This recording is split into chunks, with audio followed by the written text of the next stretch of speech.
Boa noite a todos, todas e todes. Mais um Diálogos Teatrais. Hoje nós vamos conversar com duas figuras bastante queridas para mim, né? Colegas de trabalho, colegas da cena teatral. Um deles com uma passagem muito importante na minha trajetória pessoal, quando eu era um alunozinho de graduação, lá quase 20 anos atrás, e a outra uma colega que a vida me presenteou nas pós-graduações da vida. Né? A gente teve a oportunidade de trocar muitas ideias, e desde então eu tenho sempre buscado fazer alguma coisa, trocar uma ideia, ver as coisas que ela produz. E essas pessoas são ninguém mais, ninguém menos que o Fernando Yamamoto e a Heloísa Souza, que vão, cada um ao seu tempo e ao seu modo, fazer suas próprias apresentações, em linhas gerais, né? A Heloísa Souza, hoje, é artista do coletivo...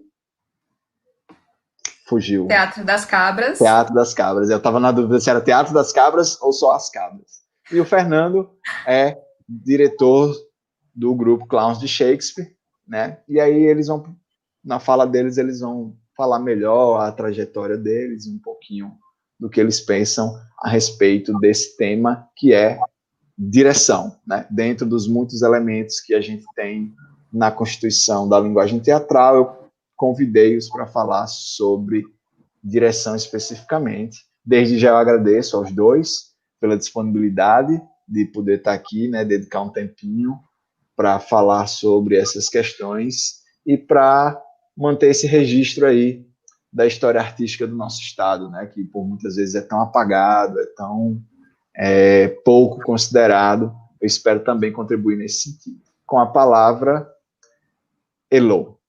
Vamos começar pelas ladies. Ok, então, obrigada, Túlio, né, pelo convite. E é muito massa estar aqui com o Fernando também, que tem uma influência também muito, muito especial para mim na compreensão de mim mesma enquanto encenadora. Então, comecei minha trajetória no teatro quando eu entro no curso de licenciatura em teatro na UFRN, em 2009. E aí, desde então que eu venho trabalhando com teatro, estudando teatro, enfim, tendo isso na minha vida. E acho que eu começo a ter minha primeira experiência com direção em 2011, dentro do curso, porque ainda é, né, um pré-requisito que você, em algum momento, dirige uma encenação. E eu tive essa minha primeira experiência como encenadora nesse ano dentro do curso. E foi quando eu descobri, assim, o quanto que isso me dava prazer, o quanto que isso me interessava dentro da prática teatral. Antes, né, eu tinha a percepção de que talvez eu quisesse ser atriz e tudo mais, e foi nessa experiência que eu entendi que o lugar de direção me interessava muito mais. E aí eu tive essa experiência, eu dirigi uma versão para Macbeth, do Shakespeare, e aí desde então eu comecei a estudar mais isso. Eu lembro agora do Túlio falando das nossas referências, né, o quanto que o professor Macários Maia da UFRN foi fundamental, assim, para eu dar esse meu primeiro disparo enquanto encenadora, porque ele começou a falar sobre a questão do espaço da cena, assim, de estabelecer o espaço da cena onde o ator ou a atriz ia desempenhar seu personagem e tudo mais, e entender qual era o espaço que o público iria ver aquilo. E é uma coisa tão básica e simples, mas que determinou muito, assim, o que eu queria fazer e como eu queria fazer. E o quanto o que o público estaria vendo, essa visualidade que eu, enquanto senadora, poderia elaborar para o público, era super importante para mim também. E aí eu fui tendo mais experiência com isso, de condução de laboratórios, condução de ensaios, nem sempre me entendendo como encenadora, porque demorou um tempinho para eu perceber que era de fato isso. Eu sabia que eu gostava, mas às vezes se deparava com certas inseguranças. Mas aí eu fui ainda tendo experiência com isso de maneira não tão assumida, digamos assim. Depois, mais para frente, 2017, aí eu peguei mesmo esse lugar para mim de entender, não, é o que eu curto, é o que eu quero fazer.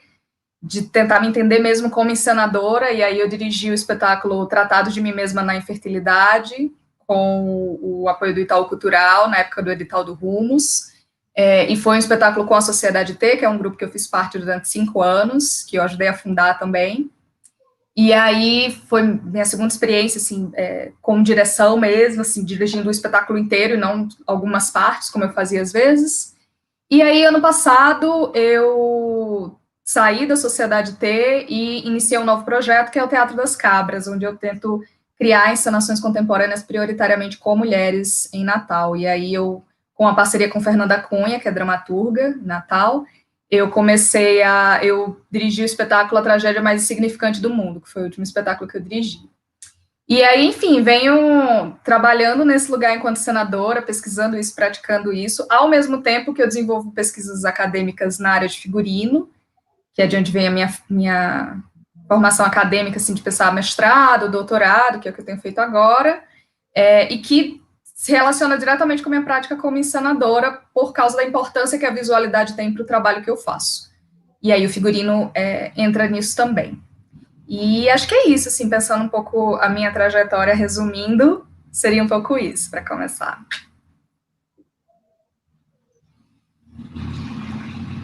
Fernando, Oi. se apresente. Então, primeiro, boa noite a todas e todos e todes. Agradecer ao Túlio pelo convite. É muito bom estar aqui, é muito bom falar de teatro sempre, ainda mais estando junto com a Elô, que é uma parceira aí de longa data, e estar conversando com vocês. É muito bom também estar falando de teatro com gente que não é de teatro.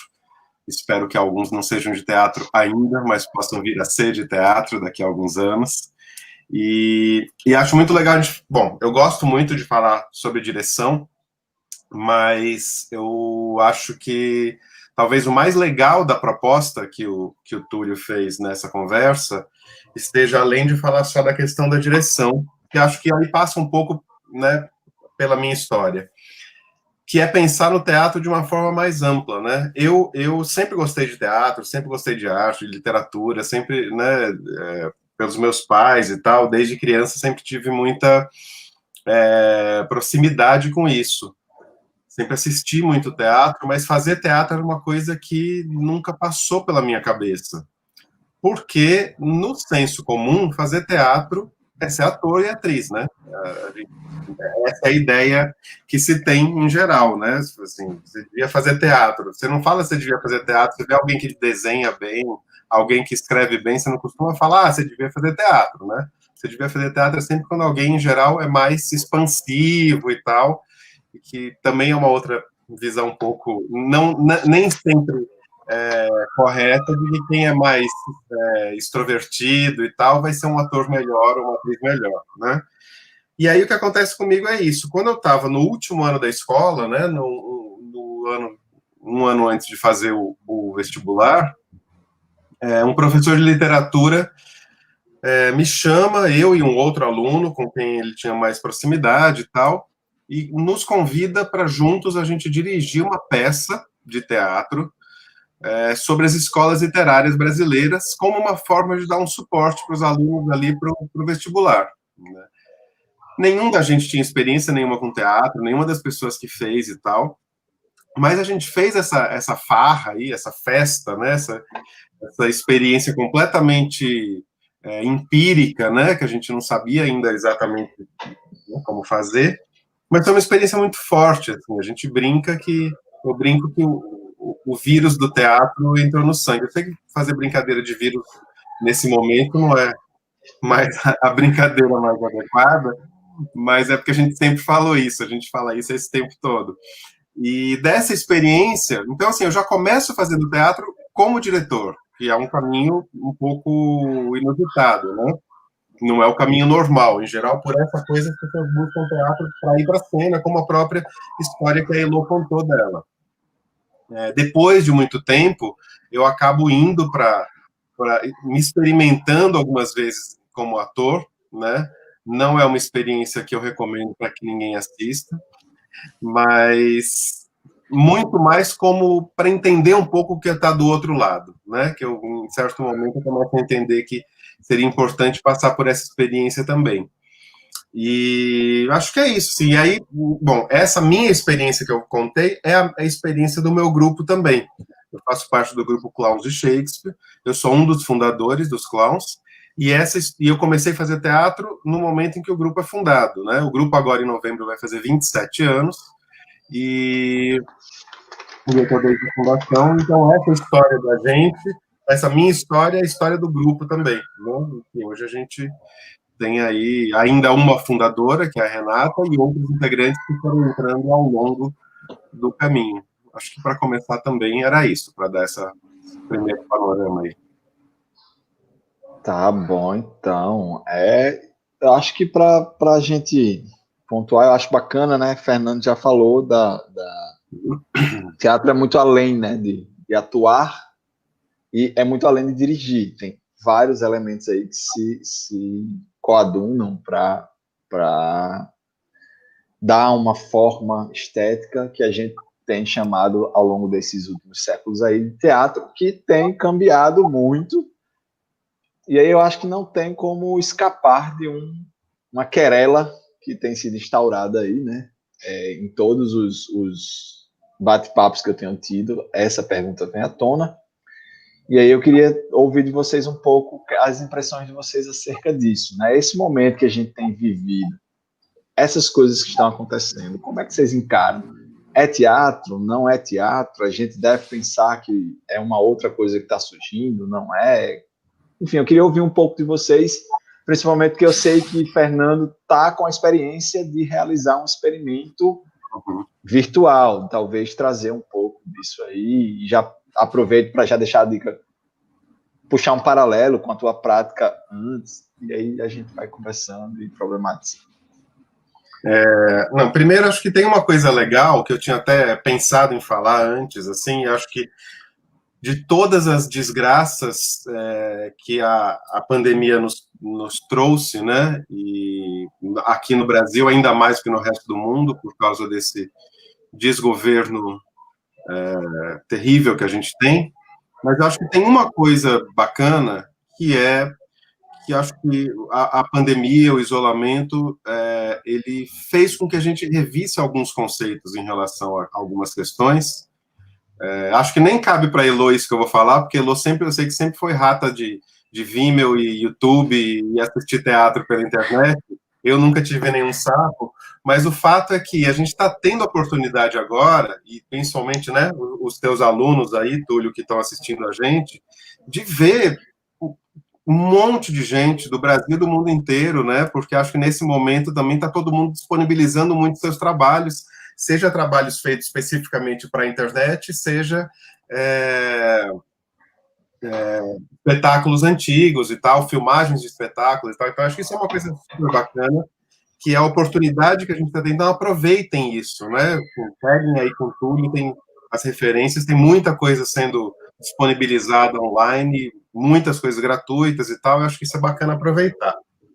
E aí, falando especificamente dessa produção de teatro que tem sido feita agora para o contexto pandêmico, a gente, quando começou o isolamento, a gente quis tentar continuar o nosso processo. A gente estava num processo de montagem de um espetáculo de rua, e a gente tentou ainda, por um mês e meio, 2 meses, a gente tentou ainda continuar nesse processo de montagem, só que chegou uma hora que se esgotou um pouco, assim, né? Ensaiar mediado pela tela um espetáculo que presencial, né? Em que a gente vai precisar que os atores estejam ali pulando em cima do outro, puxando, agarrando, dando tapa, correndo junto, subindo um em cima do outro, sei lá o quê, né? Enfim, com todas as possibilidades físicas presenciais que o teatro tem, quando a gente foi para essa plataforma online, cada um criava das suas casas, restringiu muito. Então, chega uma hora que a gente fala, não está dando mais. A gente não conseguiu avançar mais nisso.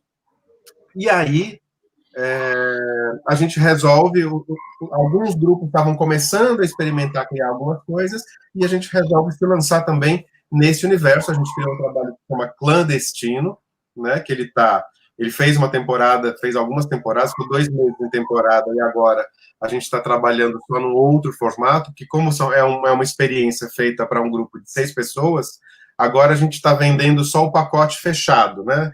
Você está a fim de ver, convida 5 amigos, os 6 compram uma sessão e a gente faz uma sessão especial para esse grupo, né? Mas aí, acho que a pergunta é muito boa, assim, é uma coisa que eu tenho gostado muito de conversar sobre esse aspecto. Acho que a primeira coisa, acho que é importante a gente pensar que qualquer conclusão que a gente chegue sobre isso, o famoso é teatro, não é teatro, etc., vai ser insuficiente, né? A gente vai precisar revisar esse conceito, revisar essa conclusão para frente. E quando eu digo a gente, talvez nem seja a gente artista, talvez sejam os acadêmicos, Macari está aí, assistindo a gente, Elo e Túlio também estão na academia e tal. Pode ser que nem sejam os artistas e sim a academia, mas acho que o que interessa é que não adianta a gente pegar uma super conclusão agora e falar é teatro, não é teatro, porque nenhuma resposta definitiva nesse momento. A gente está no olho do furacão. Porém, meu processo foi se transformar, como tudo nessa pandemia, né? A famosa montanha-russa, a gente, acho que em geral, né, boa parte das pessoas está passando a pandemia em todos os aspectos, em etapas, né, em fases da pandemia. E até nesse conceito em relação a esse tipo de criação, para mim, também funcionou desse jeito. Assim que a gente criou e começou a apresentar o Clandestino, a gente sempre faz um bate-papo no final de todas as apresentações, eu sempre falei assim, isso não é teatro, e fique muito claro. Isso é outra coisa, mas isso não é teatro. E tenho a impressão que essa posição vinha muito, talvez por uma necessidade de uma afirmação política, né, de deixar claro que o que a gente faz é outra coisa. Isso, né, isso não é suficiente para o público, para os patrocinadores, para todo mundo saber que, ok, isso pode ser a coisa mais legal do mundo, não estou dizendo que isso é pior do que teatro, estou dizendo que isso não é teatro. Teatro funciona de um outro jeito. Passado um pouco do tempo, né, e tudo se transformando, e a gente aprofundando na experiência, isso é uma coisa que acho que, só um parênteses rápido, foi muito legal, porque tanto ensaiar quanto estar em temporada foram experiências muito prazerosas, de um prazer muito próximo ao ensaiar teatro presencial e de estar em temporada. Isso é muito legal. A gente tentou também manter uma rotina parecida, então os atores todos os dias, das 4 às 5, eles organizavam a sua cenografia, né? O seu espaço cênico dentro de casa, câmera, celular e tal. Das 5 horas eles se encontram todos no Zoom para fazer um aquecimento juntos, então eles aquecem juntos pelo Zoom, então tem uma rotina um pouco de como a gente faz normalmente, né? Mas aí, num segundo momento, eu comecei a descobrir outras potências desse tipo de coisa que a gente está fazendo online. Eu comecei a manter a minha posição de achar que isso não é teatro, mas comecei a aceitar a ideia de que quando tudo isso passar, eu estar pronto para tomar uma porrada na cabeça e falar, ok, eu estava errado, isso era teatro e eu não estava admitindo e tal, era só melindre. Eu comecei a entender ou a cogitar essa possibilidade. Por fim, hoje, eu tô quase convencido de que isso é teatro, mesmo sabendo que ainda assim a gente vai ter que rever depois, mas eu falo por quê? Acho que por 2 aspectos. Um deles é porque foi a partir de uma fala do Francis Wilker, que é um diretor de Brasília, amigo nosso que assistiu, ele falou uma coisa que me marcou muito, que ele falou assim, vieram me perguntar isso, se isso, que eles assistiram um espetáculo dele, vieram me perguntar isso, se isso era teatro ou não.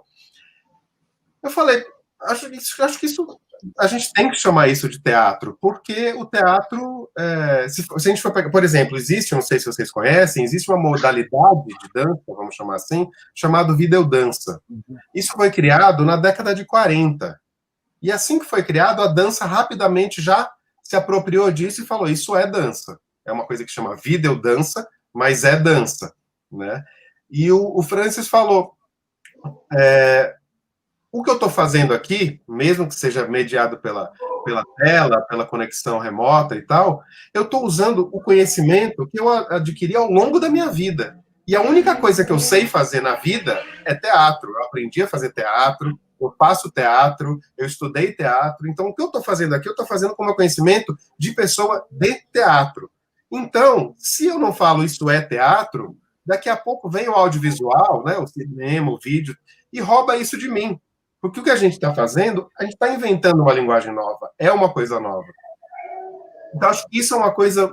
Essa reflexão me levou para um outro lugar de falar: por que não? Né? Não é um teatro igual o teatro presencial. Provavelmente vai ter que ser um teatro com um sobrenome. Mas eu acho que pode ser teatro. Hoje, assim, eu estou admitindo muito tranquilamente que isso pode ser teatro.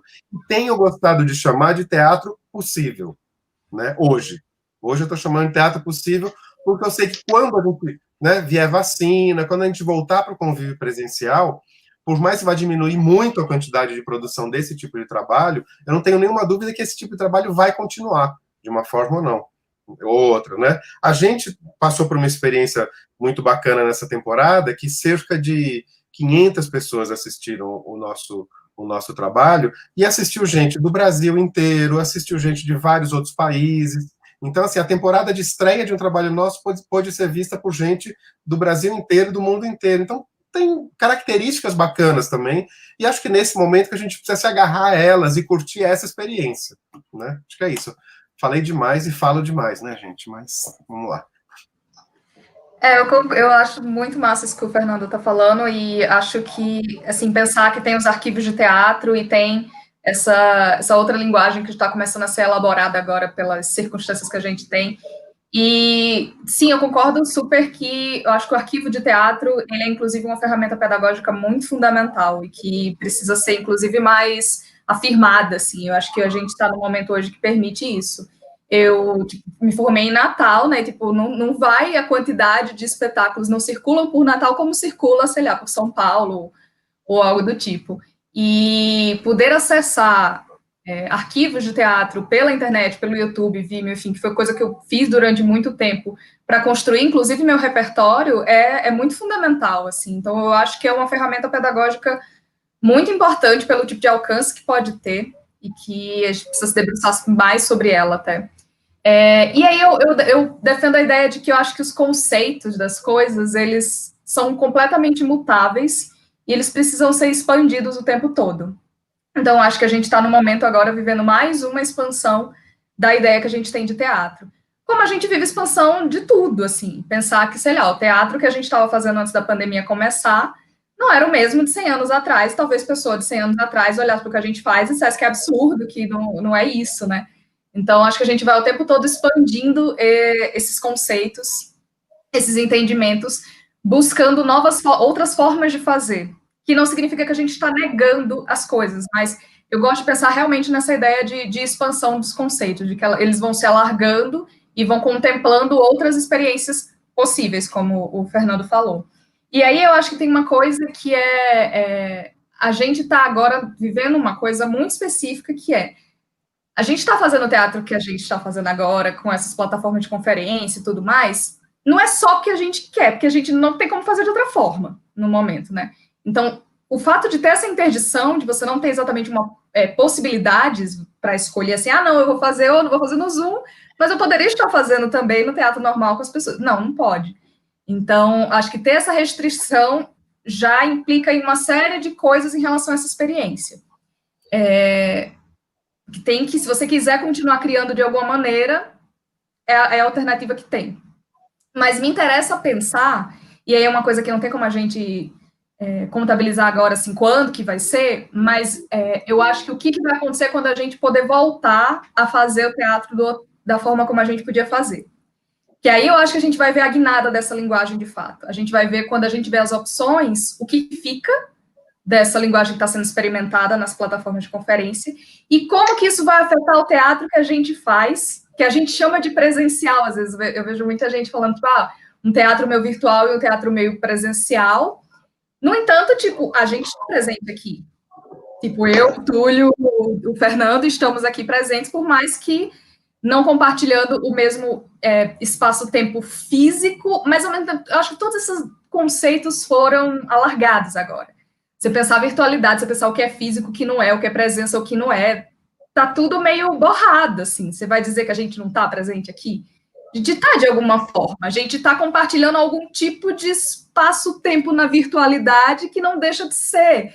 Então, assim, também é uma experiência, sabe? Assim, é a mesma experiência que se a gente estivesse junto numa mesa de bar conversando sobre direção? Não é, mas não deixa de ser uma experiência e de afetar a gente de muitas formas. Então, eu acho que quando as coisas voltarem, quando essa pandemia estiver controlada, não estiver mais acontecendo e a gente conseguir voltar às atividades, a gente vai ter uma outra guinada e saber, de fato, como essa linguagem vai se estabelecer e como ela vai influenciar. Para além da experimentação que a gente já estava fazendo, que tinha muita coisa no teatro, você usar, sei lá, projeção e tal, não sei o que, usar essas outras materialidades, mas eu acho que agora a gente foi forçado também, muitos artistas que estão investigando isso, a descobrir mais a fundo como essas ferramentas operam. E esse conhecimento que está se tendo sobre essas operações, eu tenho, não sei, vou dizer uma certeza, assim, mas enfim, ninguém tem certeza de nada, mas eu acho que isso vai afetar muito a produção teatral quando a gente voltar a fazer as coisas. E eu acho isso muito, muito importante, assim, pensar. E acho que essa crise também de tipo, pensar se é teatro, não é teatro, enfim, estamos todos em crise em muitas dimensões, né? Eu acho que a crise, ela tem sua importância também, ela tem uma dimensão de afeto aí, eu acho que também teve um momento que a gente ficou com um pouco de receio em justamente nisso, em que medida esse tipo de teatro afeta, entre aspas, negativamente ou positivamente, o que a gente fazia antes, substitui ou não. Eu acho que são experiências completamente diferentes, né? Mas igualmente potentes e que igualmente afetam as pessoas, né? Senão elas não estariam, inclusive, acontecendo e muita gente relatando o quanto está se sentindo afetado por isso e tudo mais. Mas eu acho que, inclusive, ela gera a vontade desse ao vivo. É foda, vou falar ao vivo também aqui, né? É meio maluco, assim, estamos ao vivo também, mas, enfim, dá esse desejo desse outro tipo de encontro. Eu ouço muita gente falar isso, assim, tipo, tive essa experiência, mas, poxa, eu queria muito depois ter a outra experiência, onde tivesse todo mundo no mesmo espaço, tempo físico, ou seja lá qual for a nomenclatura que a gente vai começar a utilizar. Mas acho que é isso. Eu acho que até tem eu concordo plenamente, acho que até tem um outro lado. A gente teve a experiência nos bate-papos de uma pessoa falar assim, uma só, né, de 500, né, ou seja, mas uma pessoa falar assim, nossa, vocês não podem parar de fazer isso mesmo depois da pandemia, porque assim, eu gosto de ir ao teatro, era inclusive um primo do Diogo, que é um dos atores do grupo. Eu gosto de teatro, eu vou sempre que eu posso e tal, mas assim, às vezes eu chego em casa, eu tô cansado, aí eu tenho que ainda tomar banho para sair, para se você puder só aqui ligar o computador, aí opa, não é por isso que eu quero continuar fazendo isso ou não, né? Óbvio que tem o outro lado da história, mas eu acho que essa contextualização que a Elo fala é muito importante, né? Porque a gente há 4 meses, a gente falava, a gente discutia, volto a dizer, acho que não importa discutir se é teatro, se não é e tal, mas discutia se era teatro ou se não era, imaginando e falar, putz, primeiro semestre vai ser só esse tipo de coisa que a gente vai ter que fazer, a gente só vai poder voltar para presencial no segundo semestre, né? A gente achava que o negócio ia durar 1 mês, depois ia achar que ia durar 2 meses, depois 3 meses, então, obviamente, que a perspectiva sobre tudo vai mudando, né? Mas eu acho que é fato que, assim, por exemplo, falar dessa experiência que a gente viveu, está vivendo, tem ressignificado o pensar fazer o teatro de volta, né? Porque é isso, não é só... Acho que até está claro, que eu não sei se isso está claro para todo mundo, que a Elo falou do documental e tal, da memória, que a gente não está falando dos espetáculos filmados, né? Que é uma faceta das coisas que são bacanas e tal. A gente está falando das coisas que estão sendo criadas, pensadas especificamente para isso, né? Espetáculos estão rolando para o Zoom, para o Instagram, para o WhatsApp, tem, né, várias experiências para o YouTube, várias experiências rolando aí.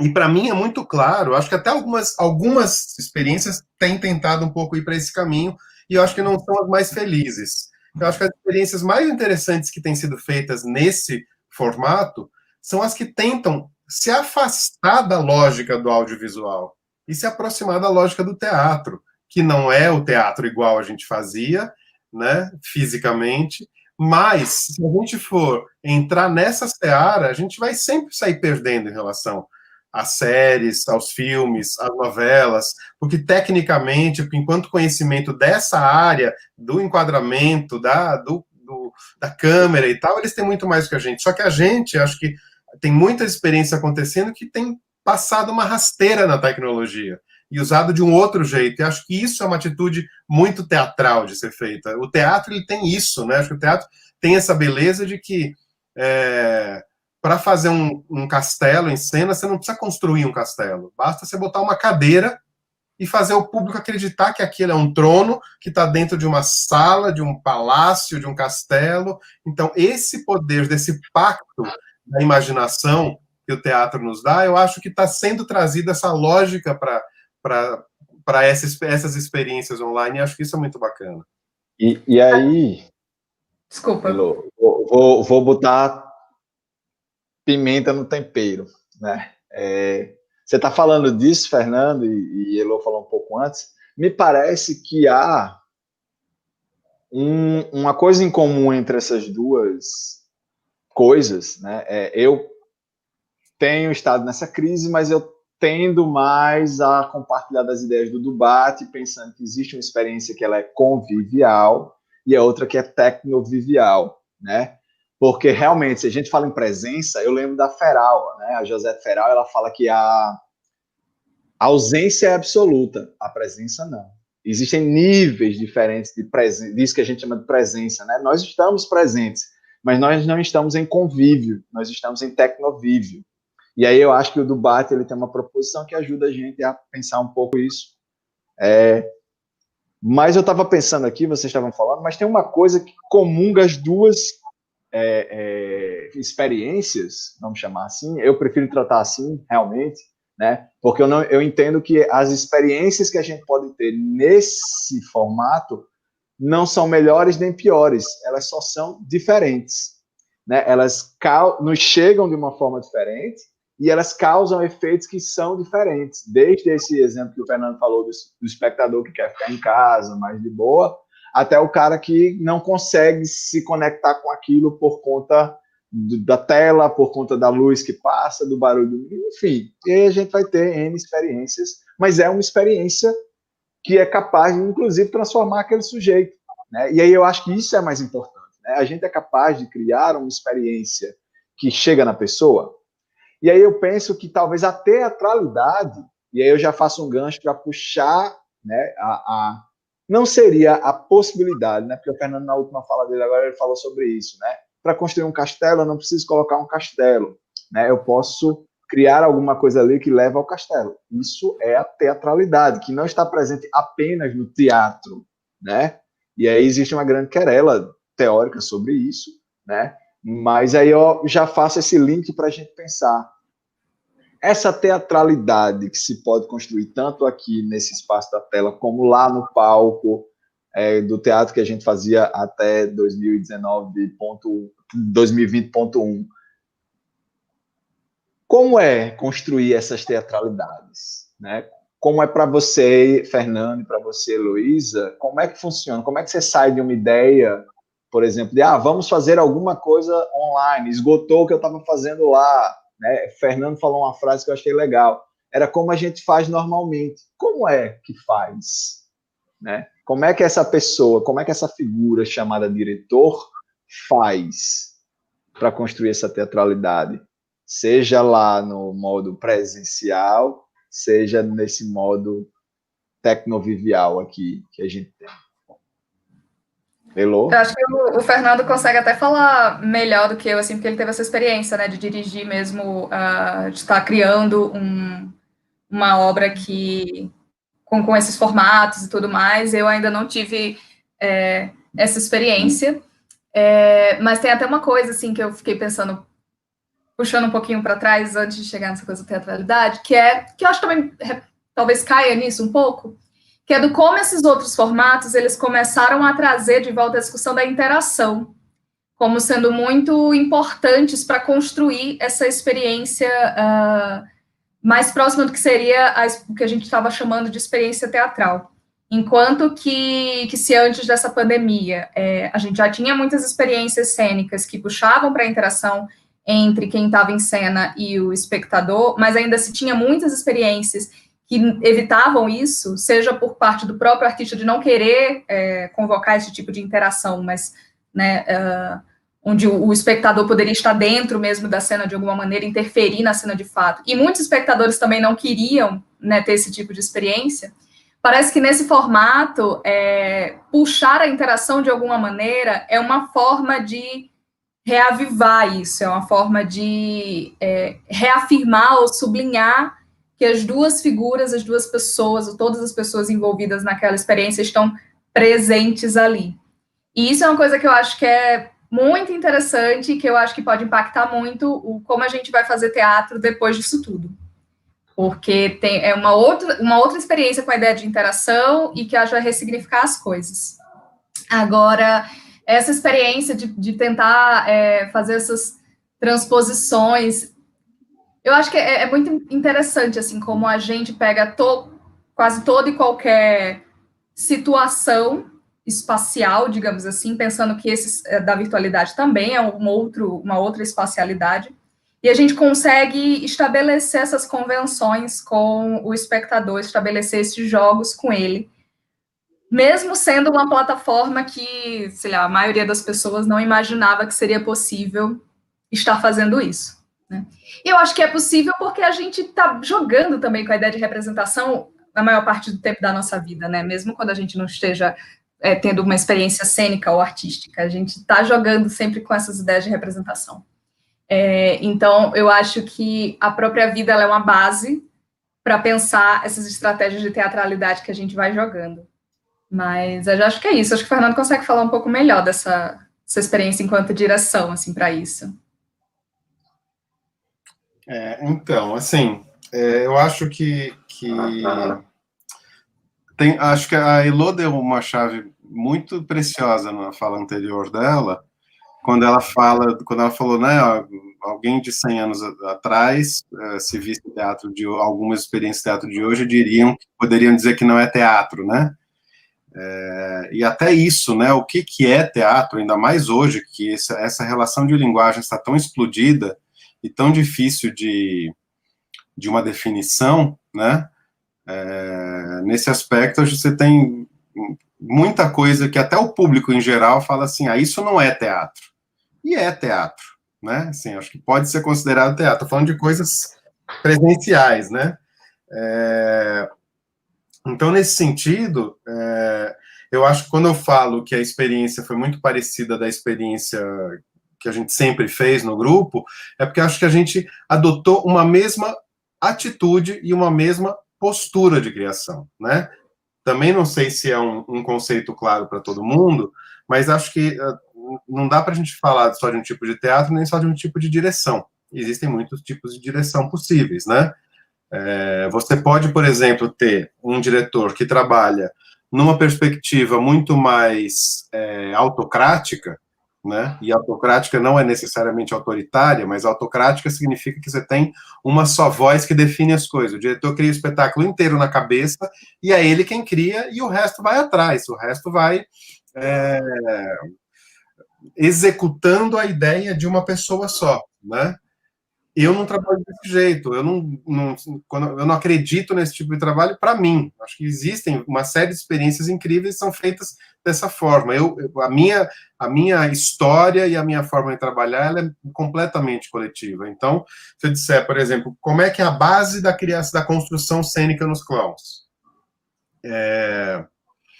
A gente gasta um certo tempo, dedica um certo tempo para discutir um pouco a questão que a gente vai trabalhar, ou o texto, um pouco o formato da coisa e tal, e feito isso, quando a gente tem uma base mais ou menos comum, uma gramática e um vocabulário mais ou menos comum a todos, o que acontece? Eu começo a jogar provocações para os atores. Como? Para ser um pouco mais palpável. Ok, hoje a gente vai fazer vocês vão trabalhar em duplas e cada um vai criar uma cena a partir de tal e tal coisa, né? A partir de uma música, sei lá, qualquer coisa. O exemplo é meio aleatório.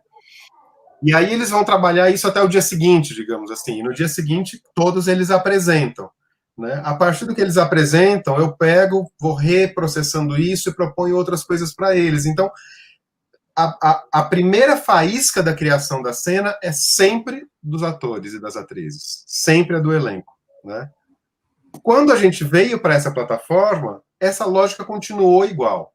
Agora, por exemplo, em alguns casos, a gente tem adaptações, ajustes, adequações. Então, em uma das cenas que surgiu em algum momento do processo, um dos atores usou um filtro. Era uma cena que ele fez pelo Instagram e ele usou um filtro do Instagram. Foi super bacana. Aí a gente refez a cena, mexeu e tal. Chega depois de certo tempo, o que a gente começa a perceber? Primeiro que filtro é uma coisa que está muito banalizada, né? Minha filha tem 8 anos e ela fica brincando de fazer vídeo com filtro o tempo inteiro, ou seja, todo mundo faz isso. Isso não sai muito de um lugar que é conhecido, e acho que no teatro a gente sempre busca tentar uma visão mais subversiva sobre as coisas, né? Uma visão mais pelo avesso das coisas. E, além disso, o ator estava lá em cena, ele começava a fazer a cena, fazer a cena, fazer a cena, fazer a cena, em determinado momento ele virava um pouco a cabeça, aí o Instagram não reconhecia mais o rosto, perdia o filtro, e toda a ideia da cena ia embora, né? Por causa disso, a gente começa, por exemplo, a explorar possibilidades do que a gente estava chamando de filtros teatrais, ou filtros analógicos, ou filtros caseiros, né? Que é o quê? É, por exemplo, isso aqui. Eu pegar esse copo e colocar aqui. Então, isso vai gerar uma distorsão no meu rosto, né? Aí, uma das séries de exercícios de criação que os atores fizeram, por exemplo, é esse. Como que eu posso explorar possibilidades de filtros reais, né? Filtros que não são virtuais. Então, nesse sentido, a gente acabou desenvolvendo o trabalho inteiro dessa forma. Então, a lógica da gente trabalhar é muito parecida com a convencional, e acho que essa busca pela subversão, ela está, inclusive, na subversão da mídia, para que saia do lugar do audiovisual, né? Que seja uma outra coisa, que seja usado de um outro jeito, que não prescinda de uma qualidade técnica e tal, ou seja, é outro lugar que vai ser o barato, é justamente o lugar do risco, do jogo. A gente tem uma expressão no grupo que a gente chama de espetáculo de cortar legumes. Isso veio a partir de um dos bate-papos, em que o que a gente fala, a nossa experiência clandestina, a gente tentou fazer um trabalho em que o público o tempo inteiro tivesse mobilizado pelo que está acontecendo. Ele em nenhum momento relaxasse. Porque uma coisa é você relaxar no teatro, que ainda assim você está lá atento ao que está acontecendo. Mas em casa, se eu relaxo, chegou uma mensagem no meu telefone, começou a live de alguém que eu gosto, apareceu alguma coisa aqui em casa e tal, eu esqueço e eu me desligo. Né? E o teatro, o bom teatro, né, óbvio, o bom teatro tem essa qualidade de manter a nossa atenção o tempo inteiro, durante aquela hora e meia, aquelas 2 horas, você se desliga da sua vida e está lá dentro daquilo. E o único jeito, tem tudo a ver com o que a Elo acabou de falar, o único jeito que a gente encontrou para isso foi criar um jogo de interação com o público, em que ele está sempre dentro dessa experiência. Né? Porque a gente falava que algumas experiências surgiram, que a gente assistia, quando a gente começou a pesquisar essas coisas que estavam surgindo, e eu falava, porra, muitas vezes eu estou vendo coisas que são atores ou atrizes maravilhosos, com trabalhos, adaptação de trabalhos que já existiam antes, incríveis para essa plataforma, mas eu pego meu celular, deixo ali do lado da minha pia, e vou cortar legumes enquanto estou assistindo, baixo a cabeça, falo uma coisa para minha filha, e vou cozinhar, e estou vendo. A relação que a gente tem com o teatro não é essa, não é uma relação que eu fico, né? Então a gente fala que a gente não queria uma experiência de cortar legumes, né? E aí uma amiga nossa, num bate-papo, lembrou bem que é importante lembrar que muitas vezes a gente corta legumes mentais enquanto está assistindo teatro de verdade presencial, né? Só para a gente não falar assim que o teatro, como era antes, é a experiência mais incrível do mundo, e isso aqui não. tem teatro muito bom e tem teatro presencial muito ruim e muito chato, em que eu estou aqui assistindo, minha cabeça está no resto da sobremesa. Será contando o refletor. Contando o refletor, ou pensando que o último pedaço da sobremesa ainda vai estar na geladeira quando você chegar em casa, e eu não estou nem aí porque está acontecendo, né? Então a gente às vezes corta legumes mentalmente também. Né? E tem também a própria condição do espectador, né? Porque às vezes nós que somos os produtores, né, que fazemos a cena, a gente tende a querer canalizar, né, para um certo lugar, mas tem dia que a pessoa que foi para o teatro, ela até foi, mas chegou por algum motivo, ela não conectou e é uma questão dela, né? Para não cair na coisa de que é o bom teatro e o mau teatro. Às vezes o que é bom teatro para mim não é para outra pessoa, né? Eu entendo o que você está querendo dizer, Fernando, e eu concordo. Eu gosto quando eu vou para o teatro e eu preso ali pela situação, mas é só fazer essa ressalva assim, né?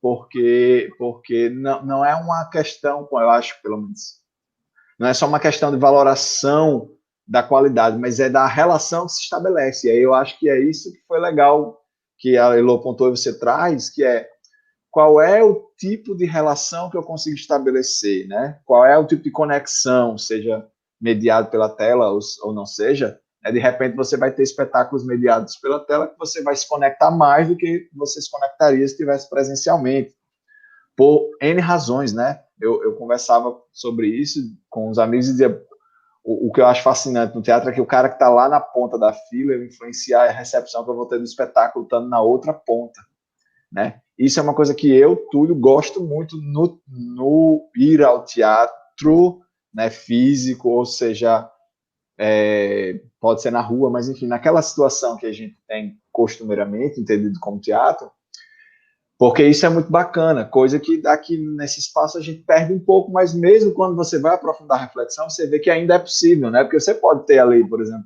tá uma família assistindo junta, né? E você tem essas interferências, né? Eu acho que a palavra talvez seja essa. Essas interferências que causam outras leituras, outras possibilidades, né? E aí, Fernando, eu achei massa que você pontua um pouco essas diferenças, né, que você falou, tem diretor que faz assim, tem diretor que faz assado, na minha história eu tenho uma direção mais coletiva, aí eu queria saber de Elô, como é que é na história de Elô, assim, pensar a direção, quais os caminhos que você tem tomado, né, você tem passagem por grupos diferentes, talvez de um para o outro isso mudou, foi uma questão do grupo, ou foi uma questão de amadurecimento, não sei. Talvez provocar você nesse sentido. Eu acho que eu sempre tive a oportunidade de trabalhar de formas colaborativas, assim, então a gente tinha uma certa hierarquia, digamos assim, de você ter funções muito específicas, então fulano que é o diretor, os atores e atrizes, a pessoa que faz figurino, a pessoa que faz cenário, enfim, cada pessoa com uma sua função, mas mesmo cada um tendo uma função específica, a gente consegue afetar uns aos outros nessa criação. Então, mesmo eu ocupando, sei lá, não vou nem falar só da dimensão da direção, mas sei lá, você está criando figurino, mas você não está responsável somente pelo figurino, né? Você consegue afetar de alguma forma também a composição da iluminação, o que os atores estão fazendo, no sentido da contribuição mesmo para que aquele trabalho aconteça. E aí essa dimensão colaborativa tem sido a dimensão que eu tenho trabalhado com mais frequência. No entanto, também tem uma questão que vai perpassar isso, que é, para mim especificamente, a composição visual do espetáculo ela é muito importante. A imagem que eu vou criar enquanto cenadora, enquanto artista, daquela cena, do que o espectador está vendo, ela comunica muita coisa. Então, e pensando nessa visualidade, que é uma questão de linhas, de formas, de cores, de texturas, a movimentação daquilo. Como essa dimensão ela é muito importante para mim, eu sempre tendo, enquanto encenadora, aí criando essa unidade visual e criando e cada vez mais elaborando essa concepção. Obviamente que isso sempre é afetado por todas as pessoas que estão trabalhando comigo, né? As atrizes, outras pessoas que eu tenho convidado para trabalhar comigo para a parte de cenário, para trilha sonora, enfim, tudo isso vai compor essa unidade também. Então, eu sempre tenho o costume de dizer, assim, que as cenas, elas aparecem na minha cabeça como fotografias. Então, eu sempre tendo a pensar como fotos. Inclusive, eu comecei até a estudar muito mais a fotografia, no sentido de entender isso historicamente, de entender a disposição das coisas numa fotografia, dos elementos visuais e tal. Porque as cenas chegam para mim assim, aí é sempre, muitas vezes, por uma proposição de uma foto, de uma imagem, que eu vou colocando para as atrizes e elas vão trazendo movimento aquilo, e esse movimento vai transformando a própria cena. Então, eu costumo dizer que é sempre um trabalho de retroalimentação, assim, nunca é uma coisa de uma via só, nem de uma via só das atrizes para mim, nem de uma via só minha para as atrizes. Estou falando atrizes porque tenho trabalhado um pouco mais tentado trabalhar mais com mulheres. Mas eu propor coisas, e aí essas atrizes vão propor coisas em cima do que eu propus, e eu vou propor de novo, e assim a gente vai fazendo um jogo que continua, inclusive, até após uma estreia, né? Quando a gente ainda vai propondo modificações da cena, mesmo depois do espetáculo ter sido apresentado, e você vai reestruturando, vai propondo novas formas de fazer, vai dialogando melhor isso, assim. Então, essa minha experiência tem ido mais ou menos por esse lugar, e de elaborar, eu curto muito essa coisa de ficar elaborando procedimento, de ficar elaborando laboratórios, formas de fazer, experiências que eu possa dar para as atrizes, para que elas consigam alcançar lugares que eu estou pensando, e obviamente que a maioria das vezes elas vão para outros lugares que não é nem o que eu estou pensando, e isso que é o mais fantástico, assim. Eu costumo dizer que eu sempre elaboro muito, escrevo o ensaio, tudo que eu vou fazer, só que no fim das contas eu faço um texto das coisas que eu fiz, porque quando você vai ver, as pessoas já estão propondo outras coisas completamente, não completamente, mas já estão propondo outros caminhos, e aí a gente vai seguindo aqueles caminhos também, e outras cenas vão surgindo para além do que a gente tinha concebido mentalmente anteriormente. É por aí. Acho que o Peter Brook, que é um diretor inglês, que, assim, enquanto referência teórica, ele é uma figura muito importante. Ele é vivo ainda, tá bem velhinho e tal, mas o Peter Brook fala uma coisa interessante que dialoga bem com isso que a Elo falou, que ele fala que antes do primeiro dia de ensaio de todo o espetáculo dele, ele desenha o espetáculo inteiro na cabeça e no papel e no caderninho, e faz 1000 esquemas e tal, e nos primeiros momentos do primeiro ensaio ele joga tudo fora. Mas esse exercício, ele é fundamental.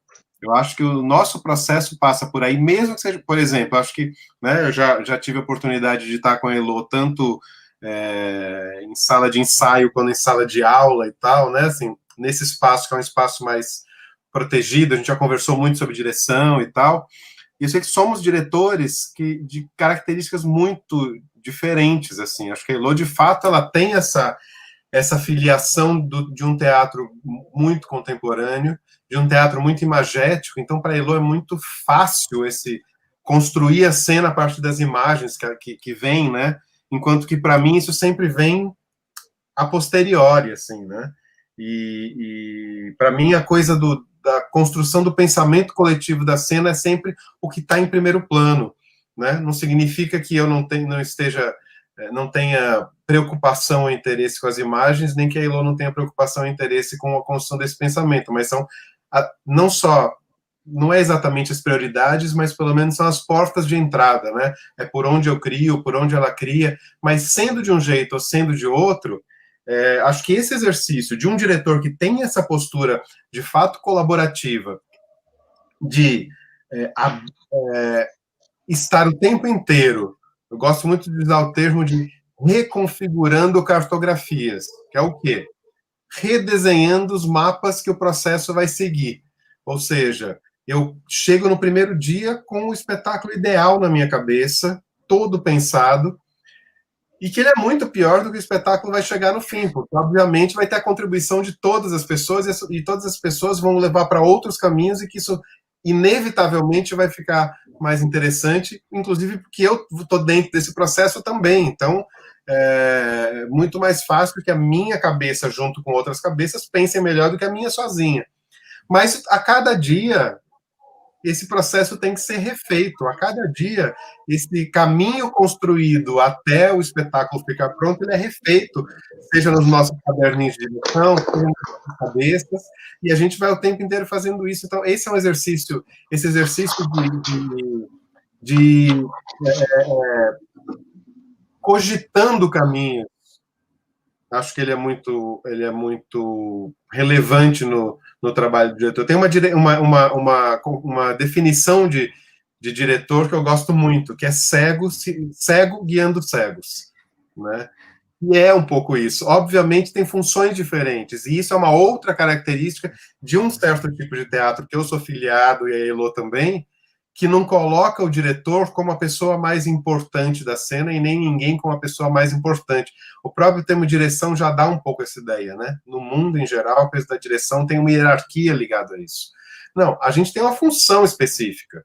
Primeira coisa é que a nossa função é um olhar de fora, que os atores e atrizes estão dentro, eles não têm esse distanciamento físico, inclusive, para ver a cena. Tem pessoas que conseguem dirigir e atuar ao mesmo tempo. Eu acho incrível isso, mas é raro e eu não tenho nenhuma capacidade de fazer isso, e acho que muito pouca gente tem. Mas a gente tem uma função específica, a gente tem um treino específico, a gente se capacita para conseguir exercer esse lugar, que é esse olhar de fora, que é esse primeiro espectador, e de preferência o espectador mais chato, o espectador mais exigente que o ator e a atriz vão enfrentar pelo caminho. Então, se passarem pelo nosso crivo, os outros vai ser mais fácil. Bacana, e aí eu aproveito para meter o meu bedelho aqui, problematizar. Estamos chegando em 1 hora de live. Então, na concepção de vocês, direção é a mesma coisa que encenação? Pergunta, isso é uma pergunta.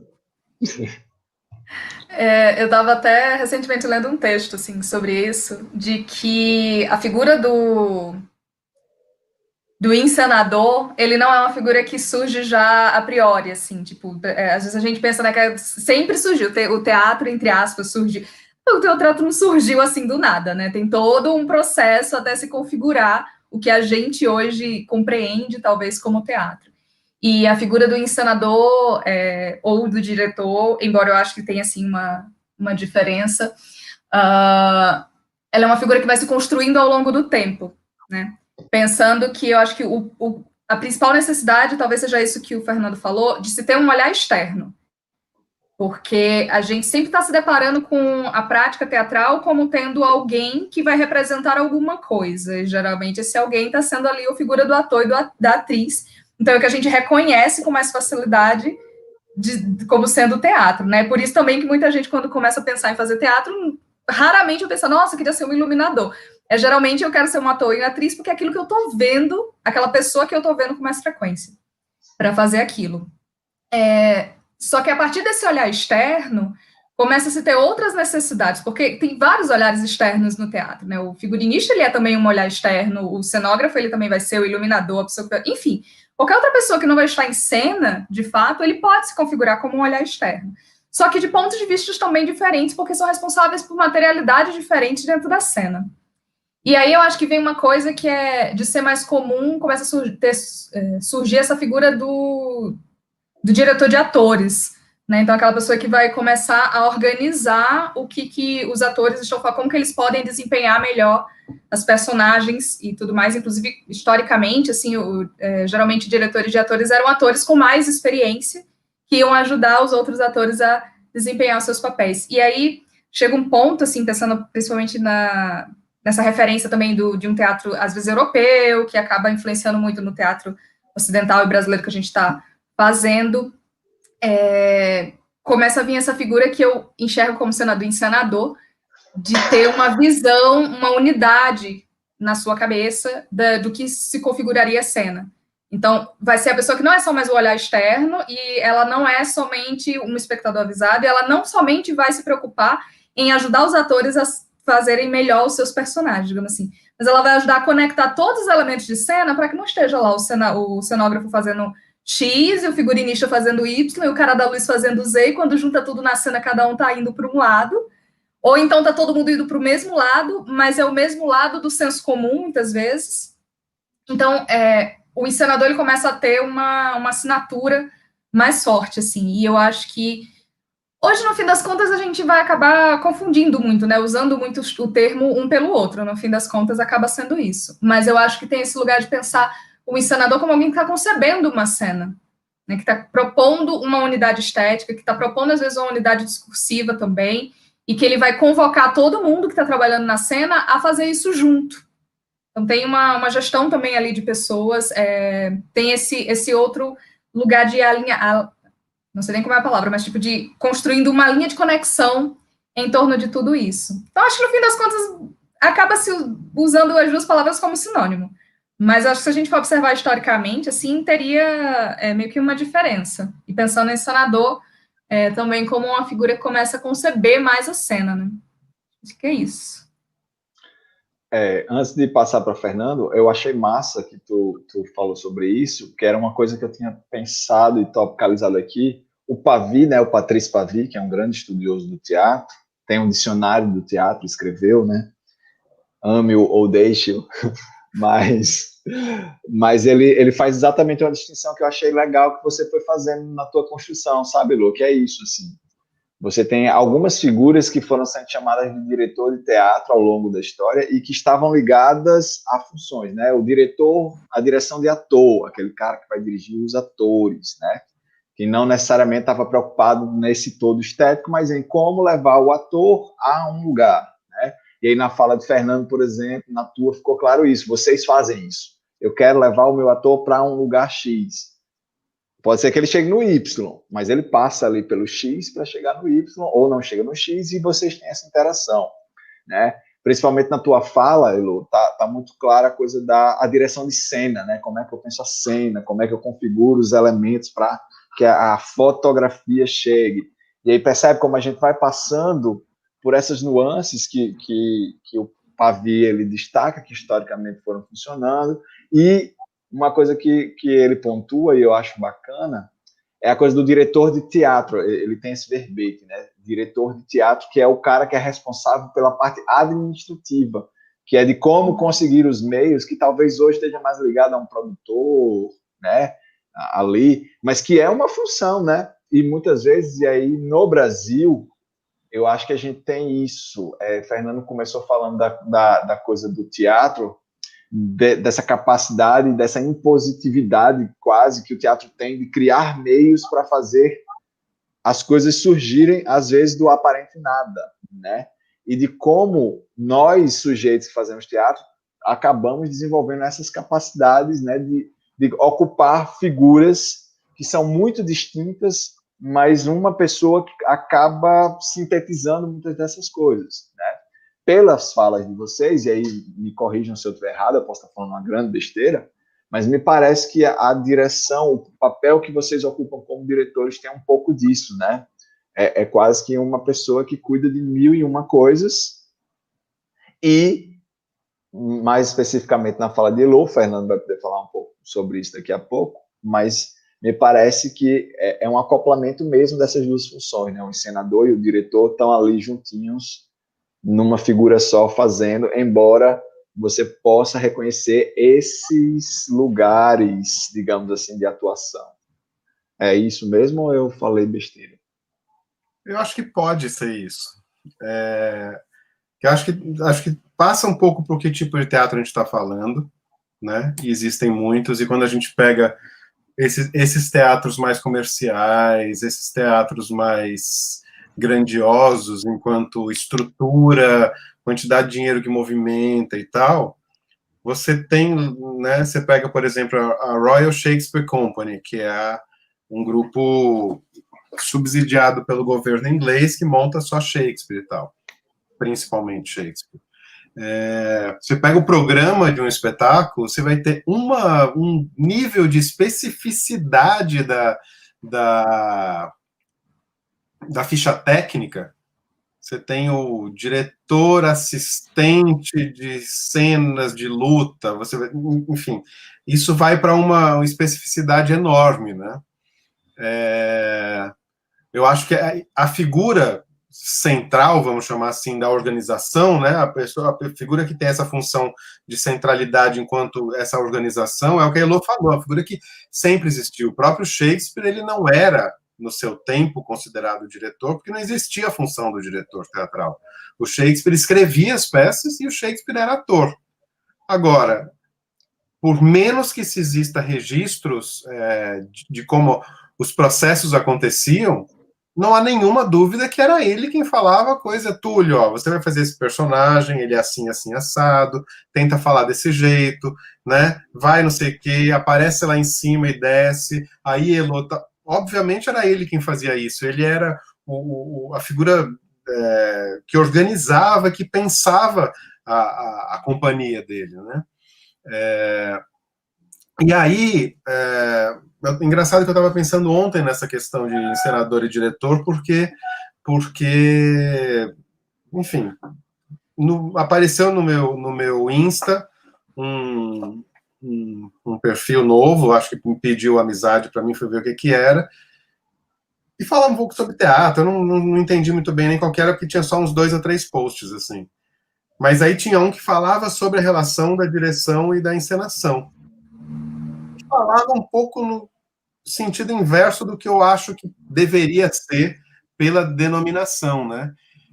Então, assim, bem na real, para mim, já que você falou em Pavís, para mim essa diferença entre diretor e encenador dizem mais respeito ao Patrice Pavís, ao lado acadêmico da Elô, e ao lado diretora da Elô, artista, o meu, assim.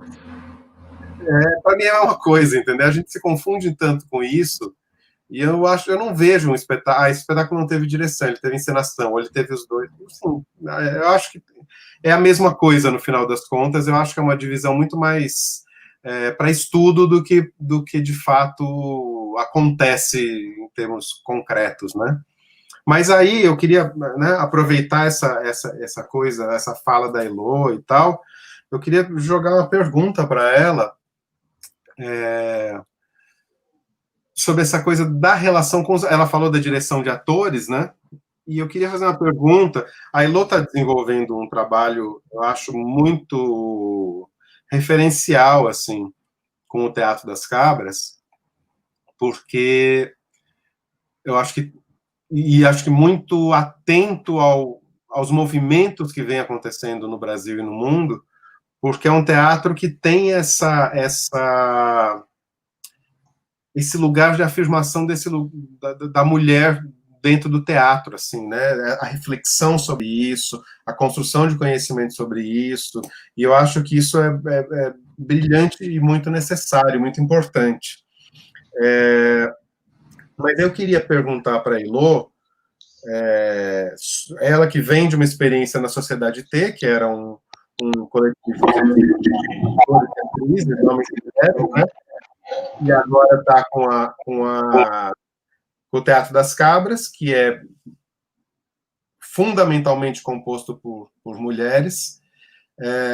Se você sente diferença em dirigir homens e mulheres, e aí é uma pergunta que eu faço muito mais distante da relação política da coisa, que você tem se interessado muito, mas muito mais uma questão prática, visível, evidente do dia a dia, assim, o que difere tá ali no ambiente que você está dirigindo só mulheres, uma mulher dirigindo mulheres em cena, tem diferença, não tem? Como é que é isso para você? Então, eu acho que, primeiro assim, o tempo que a gente está vivendo agora não é o mesmo de um tempo atrás, então eu acho que agora a gente tem discussões e tentativas de práticas muito mais evidentes do que teria há, sei lá, 50 anos atrás. Então eu imagino que a experiência de uma mulher encenadora há 50 anos atrás vai ser totalmente, obviamente, diferente da minha. E eu acho que por a gente estar num momento onde as discussões e as práticas em relação a uma igualdade de gênero, a pensar muito mais o feminismo desde cedo e tudo mais, implica um comportamento diferente dos corpos. Então, eu acho que eu estaria mentindo se eu dissesse, assim, dentro da minha experiência, que, enfim, é uma experiência que tem as suas restrições de espaço-tempo também, talvez outras mulheres tenham outras, vão ter, obviamente, outras em relação a isso. Acho que eu estaria mentindo se eu dissesse assim, nossa, eu estou com uma grande dificuldade, né? Porque a gente está diante de outros corpos e outras práticas também. No entanto, tem uma coisa que é visível a relação que se estabelece, duas mulheres artistas trabalhando juntas é uma coisa, e uma mulher e um homem artista trabalhando são outras. Acho que tem uma coisa de... Eu, inclusive, ouço mulheres diretoras de cinema falando muito isso também. De que você, quanto mulher, às vezes você precisa... você tem mais trabalho para convencer o outro da sua ideia, quando o outro é um homem, do que quando o outro é uma mulher, dentro de um espaço criativo. Isso é uma realidade. Isso aí eu acho que é algo que eu consigo perceber, sim, que tem essa diferença. No entanto, tem um outro lado que eu queria pontuar, e que eu percebo isso, por exemplo, quando a gente começou a trabalhar com o Teatro das Cabras. O Teatro das Cabras é um projeto muito recente, né? Eu criei esse projeto no final de 2018, então em 2019 eu comecei junto com a Fernanda Cunha, e depois fui trazendo outras meninas para trabalharem comigo, e a gente estreou o primeiro espetáculo com esse nome do Teatro das Cabras em 2019, mas eu acho que justamente para a gente estar num momento de guinada também, em termos dos discursos, das pesquisas sobre isso, do como as pessoas estão falando, como as pessoas estão tentando instituir novas práticas. Claro que ainda tem muita coisa a ser melhorada, a ser corrigida, a ser revista, mas já tem esse movimento um pouco mais efervescente. O fato de serem mulheres juntas, fazendo teatro, eu senti que tem um lugar de chamar a atenção para isso também. Então, eu senti uma conexão, inclusive, diferente com o público, de ver muitas pessoas chegando até o trabalho que a gente estava fazendo, justamente por querer ver como seria um trabalho, uma prática teatral, onde, no caso, por exemplo, do último trabalho que a gente fez, todas as pessoas envolvidas foram, no total, a gente chegou a envolver 9 artistas, se eu não me engano, todas eram mulheres. Então, esse desejo também de ver como que há uma mudança em relação ao discurso que está posto em cena, ao modo como a cena é organizada, esse desejo de criar diálogo com isso também tem esse lugar de provocação, assim. Então, acho que tem um pouco dessa diferença. Claro que, assim, cada experiência vai ser uma experiência, e você vai reunindo mais ao longo do tempo para poder ir falando mais sobre isso também. Mas eu acho que a gente vive numa sociedade, de modo geral, que eu sinto, por exemplo, meu parceiro também é diretor. Para ele se afirmar como diretor é muito mais fácil do que eu chegar e me afirmar. Demora um pouquinho para as pessoas entenderem e acreditarem em você de alguma maneira, enquanto a palavra da figura masculina na sociedade patriarcal, machista que a gente vive, ela tem muito mais peso, ela tem muito mais crédito. Mas eu acho que é um pouco isso, assim. E aí, queria jogar também uma pergunta de volta, assim, para a gente poder ter esse diálogo, pensando, assim, você, Fernando, que tem bem mais experiência do que eu, assim, você falou que 27 anos, né, do grupo do Clowns. Eu só sou 2 anos mais velha do que o grupo Klaus, assim. Então, pensando nessa trajetória de tantas experiências diferentes com o lugar sendo a figura do diretor, enfim, de assistente também, que eu já sei que você fez para outros, em outros espetáculos. Que saberes, que conhecimentos, enfim, ou um conhecimento, um saber que você acha que, assim, nossa, é muito interessante que enquanto diretor, enquanto diretora, a gente tem que buscar pesquisar um pouquinho mais isso, ou saber um pouquinho mais isso, assim. Se você fosse conseguir elencar alguma coisa, assim, que você pudesse dizer para a gente investigando mais, pesquisando mais, que fosse, de repente, um basilar, assim, para essa trajetória enquanto diretor, enquanto diretora. Bom, depois de ter sido chamado de velho... mas, né, enfim, justamente, não sem fundamento. Então, Túlio, você podia botar a gente se vendo, todo mundo, nesse momento que a gente está se perguntando, falando, né? Acho que é melhor. Eu só me ver aqui falando para mim mesmo. Então, a questão da formação do diretor você sabe bem disso, né? Porque você já teve em 2 experiências pedagógicas comigo, com o grupo, né? É uma questão para mim muito cara, assim. Eu tenho muito interesse já há muito tempo em pensar como que se forma um diretor, né? Que possibilidade de formação, de oficinas de direção e tal. E aí, nesse aspecto, acho que a única conclusão que até agora eu cheguei é que é impossível formar um diretor. Acho que só quem forma um diretor é a prática e a vida, né? Mas é óbvio, eu acho que tem algumas habilidades que são e devem ser treináveis, né? Desenvolvíveis, não sei se existe essa palavra, que acho que assim, acho que tem primeiro de tudo tem uma relação do olhar, né? E é isso. Como é que eu vou ensinar a olhar? Parece aquele conto do Galeano lá, né? Me ensina a ver, né? Mas é isso, assim, quando eu falo olhar, é essa prática por exemplo, eu vou citar uma experiência, eu fiz algumas oficinas no lugar de ator, né? Só que, obviamente, que meu principal desejo ali não era estar me exercitando enquanto ator, mas era ver a figura trabalhando com o Luiz Carlos Vasconcelos quando eu era muito moleque ainda, quando eu estava começando. E o Luiz Carlos Vasconcelos, ele trabalha numa perspectiva do Eugênio Barba, né? Que é, para quem não sabe, que é um diretor... Barba, que ele é italiano, né?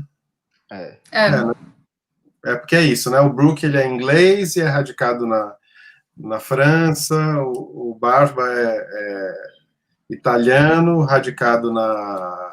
Qual que é o país do Acho que é Dinamarca. Dinamarca. Né? E o trabalho do Barba é um trabalho muito em cima a partir da criação de partituras físicas dos atores, que são criadas isoladamente do sentido, e depois vai se construindo sentido para ação, você cria ação sem sentido, e depois associação.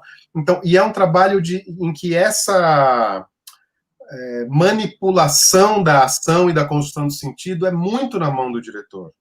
E como o Luiz Carlos transitou muito tempo lá pelo Odin, é isso que ele traz. Então, ver como é que ele fazia. Ok, Elo, mostra a sua partitura física. Aí você ia para... Ele fazia exercícios e tal, cada ator e atriz desenvolvia a sua partitura física. Para quem não sabe, que a partitura física é como uma sequência de movimentos criada a partir de certos estímulos e tal. E aí ele falava, ok, agora repete só essa primeira parte, mas faz ela muito maior e faz ela de costas, e ele ia construindo isso, e daí ele ia criando, e aí aí você tinha trazido um texto, aí você começa a botar esse texto, aí você traz uma música que você tinha inserido e tal, e ele assim ia construindo a cena. Não é o tipo de teatro, nem o tipo de construção que mais me interessa. Nem naquele momento em que, né, quando a gente é mais jovem, todos os grandes mestres que a gente vê, a gente tende a se filiar, assim, loucamente até o próximo aparecer, né? Aparece o próximo, não era nada disso, é isso aqui agora. Mas nunca chegou a ser isso. Só um pouco, não muito. Mas a forma como ele olhava o material de cada ator e atriz, e como ele ia extraindo o que tinha de melhor disso, construindo, e como é que ele ia se provocando de volta, né? Ele provocava os atores e atrizes para criarem materiais físicos, e ele era provocado de volta a partir do que eles criavam. Em muitos momentos eu me via, nessas duas oficinas que eu fiz com ele, eu me via olhando para ele e não para a cena. Era para ver como é que ele estava, imaginar aquela engrenagenzinha funcionando, assim, aquele olhar que estava assim, esbugalhado, para não perder um detalhe e tal. Então, óbvio, né? E todas essas experiências, ter trabalhado, como você falou, como assistente de direção do Márcio Aurélio e do Gabriel Vilela, que são dois dos maiores diretores do país, assim, são figuras icônicas, e ter tido a oportunidade de, com cada um deles, conviver diariamente durante 4 meses, e aí não diariamente durante 4 meses, não só na sala de ensaio, né, mas ainda jantar depois e batendo um papo, no intervalo do cafezinho, jogar uma provocação, escutar o que vem de volta, aula em cima de aula, né, minha formação que eu não tive, a formação acadêmica que eu não tive em direção, foi com esses mestres e tal. Mas acho que a formação do diretor vai para muito além disso. Ela se confunde com a formação do humano, eu acho. Eu acho que quanto mais um diretor viajar, melhor ele vai ser.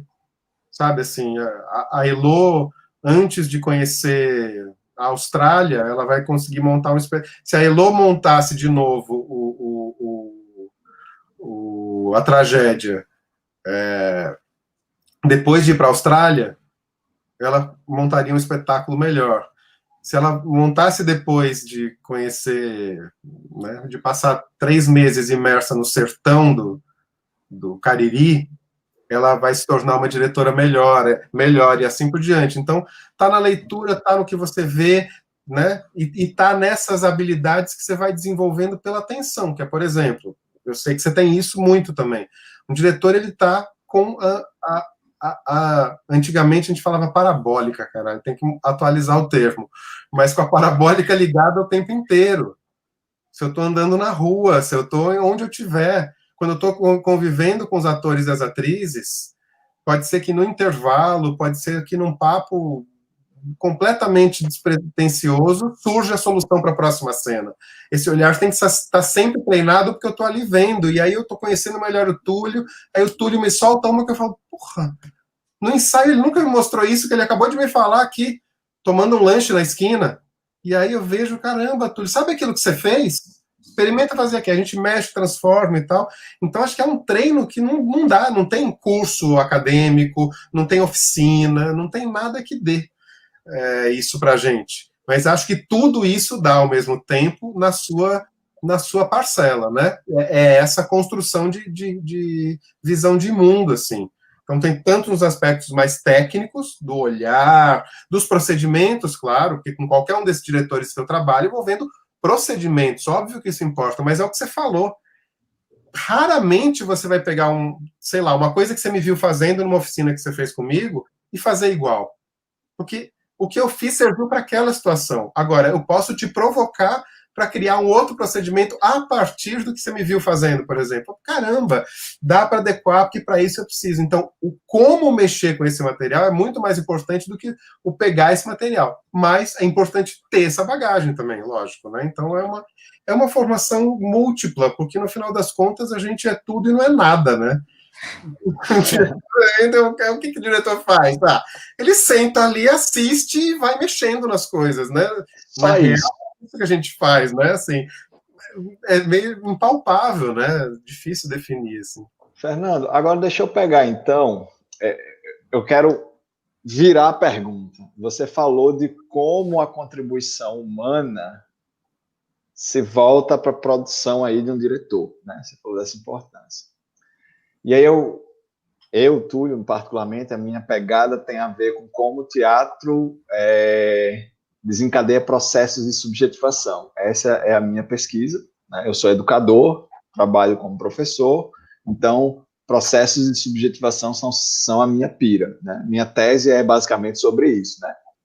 Mas você acha que, na verdade, para mim é incontestável que é possível, né? O teatro ele contribui com a formação das subjetividades, mas como é que você acha que a direção, executar a direção de um espetáculo, ser diretor, como é que este fazer é capaz de contribuir na construção subjetiva da pessoa que executa?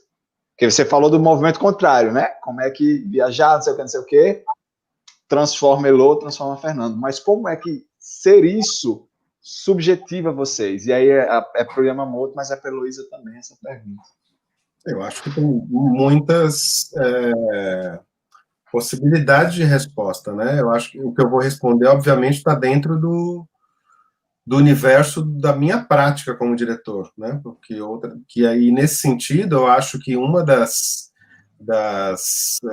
principais facetas, assim, dos principais desafios de um bom diretor tem a ver com a leitura desse coletivo com o qual você está trabalhando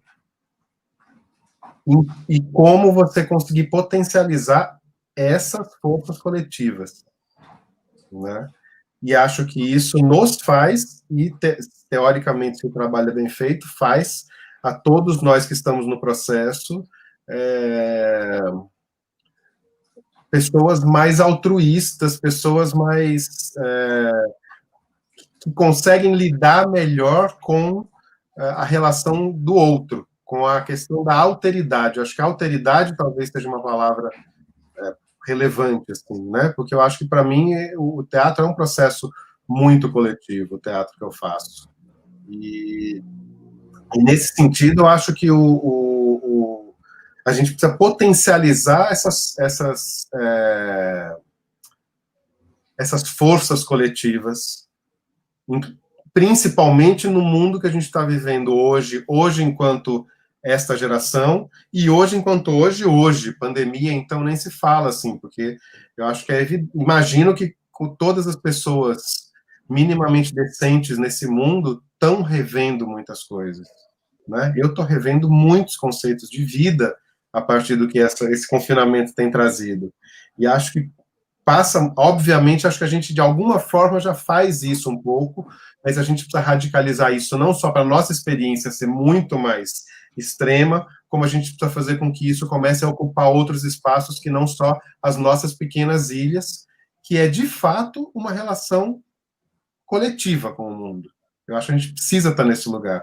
E aí eu acho que é uma função do diretor, como potenciar a coletivização dos processos, a coletivização das relações. É curioso, assim, por exemplo, eu já presenciei experiências da chamada criação coletiva, né? Diferenciando, para quem não sabe exatamente, criação coletiva são esses processos em que não tem diretor, não tem dramaturgo, não tem figurino, todo mundo faz tudo, todo mundo assina tudo, é um lugar, na teoria, completamente horizontal, né? Você não tem a figura do diretor, a figura do figurinista, a figura do cenógrafo, né? Só que eu já vi muitas experiências em que, nessa relação, acaba que quem tem mais força no argumento, no pensamento, na clareza, ocupa os espaços centrais. Nesse sentido, eu acho que as experiências em que você tem um diretor podem ser muito mais horizontais do que um processo em que você não o tem. Pode, né? Depende do processo, depende do grupo, depende do diretor. Eu tento ser dessa forma. Por quê? Porque eu tento sempre estar equalizando os discursos. Então, se você tem aquela pessoa, que é uma pessoa que tem uma puta preparação, é inteligente, é articulado, tem um espírito de liderança, então, para qualquer pergunta que surja no processo, ele vai ocupar a frente, e ele vai falar, e ele vai não sei o que e tal. E você tem outra pessoa, que seja por falta de conhecimento, seja por timidez, seja por inabilidade de relação com o outro, seja o que for, ela vai sempre se afundar se o embate, né? O embate que eu digo no melhor dos sentidos, né? No embate de ideias, nessa disputa de pensamento. Se você não tiver uma pessoa mediando isso e tentando equalizar as forças para puxar umas e tal, o processo vai ser todo desequilibrado, né? Então, eu acho que o diretor ele pode ser isso também. E acho que a gente pode entender isso como uma metáfora para uma coisa mais ampla, porque eu acho que essa é uma relação que a gente tem que buscar para a vida, não só para a relação dentro da criação teatral. Eu concordo super com o Fernando, principalmente quando ele fala assim, de que, não só agora, mas em outras respostas também, de que existem muitas maneiras de dirigir um espetáculo, existem muitas maneiras de se organizar um grupo, existem muitas maneiras de se organizar um processo criativo. Então, toda resposta que se der vai ser variável em relação a essas maneiras. Mas eu acho que uma coisa que para mim é muito importante entender e que transpassa da experiência em direção teatral para esses processos de subjetivação enquanto pessoa, como o Túlio estava falando, é que tipo de relação ética é estabelecida entre, no meu caso, entre a diretora e as outras pessoas que estão trabalhando junto comigo. E aí eu também vou bater nessa coisa que o Fernando fala, dessa potencialização. Não só dessa dimensão coletiva, mas de entender o todo, mas a potencialização dos sujeitos que estão trabalhando comigo. Como que eu dialogo com essas pessoas? Como que eu falo com essas pessoas? Como que eu, de alguma maneira, afeto o outro na perspectiva de potencializar o outro também. Assim, ou de ajudar o outro a potencializar a si mesmo. Porque a gente também pode ter relações, às vezes, muito agressivas que despotencializa, né? Que a pessoa vai diminuindo em relação ao que está sendo estabelecido ali. E eu acho que é o inverso. Uma coisa que eu faço muito, e que o Fernando também já falou isso, da atividade do olhar, né? O quanto a gente observa. Eu sempre tento muito observar como que as pessoas que estão comigo costumam criar. Como que ela estabelece o processo delas, né? Seja a atriz, a pessoa que está fazendo a compositora da trilha sonora, a cenógrafa, enfim. Que tipo de estímulos, que tipo de experiência eu consigo proporcionar que para aquela pessoa ela consegue dar aquela guinada, assim, que ela consegue criar uma série de coisas que ela se sente muito mais potente fazendo aquilo, e como também tem estímulos, às vezes, que você dá, que faz o movimento inverso. E eu acho que isso para a gente pensar em tudo, como que a gente se relaciona uns com os outros para potencializar o outro, e a nós mesmos também, potencializar e, consequentemente, esse coletivo, e não o inverso. E aí eu acho que tem tanto esse cuidado ético na dimensão do diálogo, né, como você está estabelecendo esse diálogo com o outro, que não tem a ver, por exemplo, eu posso estar fazendo uma direção mais autocrática, assim, no sentido de que eu, enquanto diretora, eu já fiz isso várias vezes em processos de criação, de vir com cenas muito prontas na cabeça e propor a cena já fechada. Ó, você fica nessa posição, eu pensei de ter um objeto assim, aí você fazer essa ação, esse movimento, e encerrar de tal forma, enfim. Já fiz isso várias vezes. Então, não significa que ter uma cena preparada na cabeça e propor aquilo para as atrizes, que aquilo vai ser passado para o outro de maneira autoritária. Que às vezes rola essa confusão. Eu posso já ter uma cena toda concebida e ter uma maneira de dialogar, de passar aquilo para o outro, que vai fazer com que aquilo continue sendo colaborativo, no sentido de que as duas partes estão sendo respeitadas para que se crie aquilo, como também eu posso estar numa relação que a gente está criando todo mundo a cena junto, mas eu tenho uma perspectiva super autoritária, né? Eu acho que tem muito a ver com isso, com como você aprende a dialogar com o outro, em prol da potencialização do trabalho do outro, e do outro enquanto sujeito, para que todo mundo consiga se expandir nesse sentido, enquanto experiência de vida também, né? Acho que é por aí. Pois é, as falas de vocês dois parecem convergir para a coisa da alteridade e da constituição desse sujeito no diálogo com o outro, né? E isso me faz lembrar o Spinoza, quando ele fala da noção de corpo e dos afetos, né? É exatamente isso, né? A gente vai se afetando para melhor ou para pior, provocando expansão ou contração, e isso tudo gera uma coisa só, né? É uma coisa só, né? E é bacana isso, né? Como ver, como vocês estão falando, como o exercício desse fazer, ele te ajuda a entender como equilibrar essas nuances, porque isso a gente leva para a nossa vida, né? Afinal de contas, a gente está lidando com pessoas, né? O tempo todo, a gente está afetando pessoas o tempo todo, está sendo afetado, e a gente tem que ter uma economia desses afetos, né? Que hora eu tenho que, como Elo falou, ser mais impositivo, dizer, não, isso vai ser assim, que horas eu tenho que, não, deixa vir o fluxo de lá para eu entender para onde eu vou, né? E aí eu fico muito feliz, assim, de ter ouvido isso, porque me dá a sensação de que eu não estou sozinho, né? É isso mesmo, tem mais gente pensando como eu. A gente está chegando, né, no finalzinho já. Elo, tem mais alguma pergunta para a gente encerrar? Tenho uma pergunta também, assim, para a gente discutir, que é pensar nesse lugar, assim, a gente sabe que quando a gente está trabalhando em teatro, o teatro, ele é uma arte que se dá na grupalidade, né? Mesmo que você não tenha um grupo de teatro trabalhando, muitas vezes, que as pessoas que estejam trabalhando ali, elas não façam exatamente parte de um grupo de teatro, mas é preciso ter alguma grupalidade, precisa ter um conjunto de pessoas para que aquela obra aconteça, aquele processo aconteça de alguma maneira.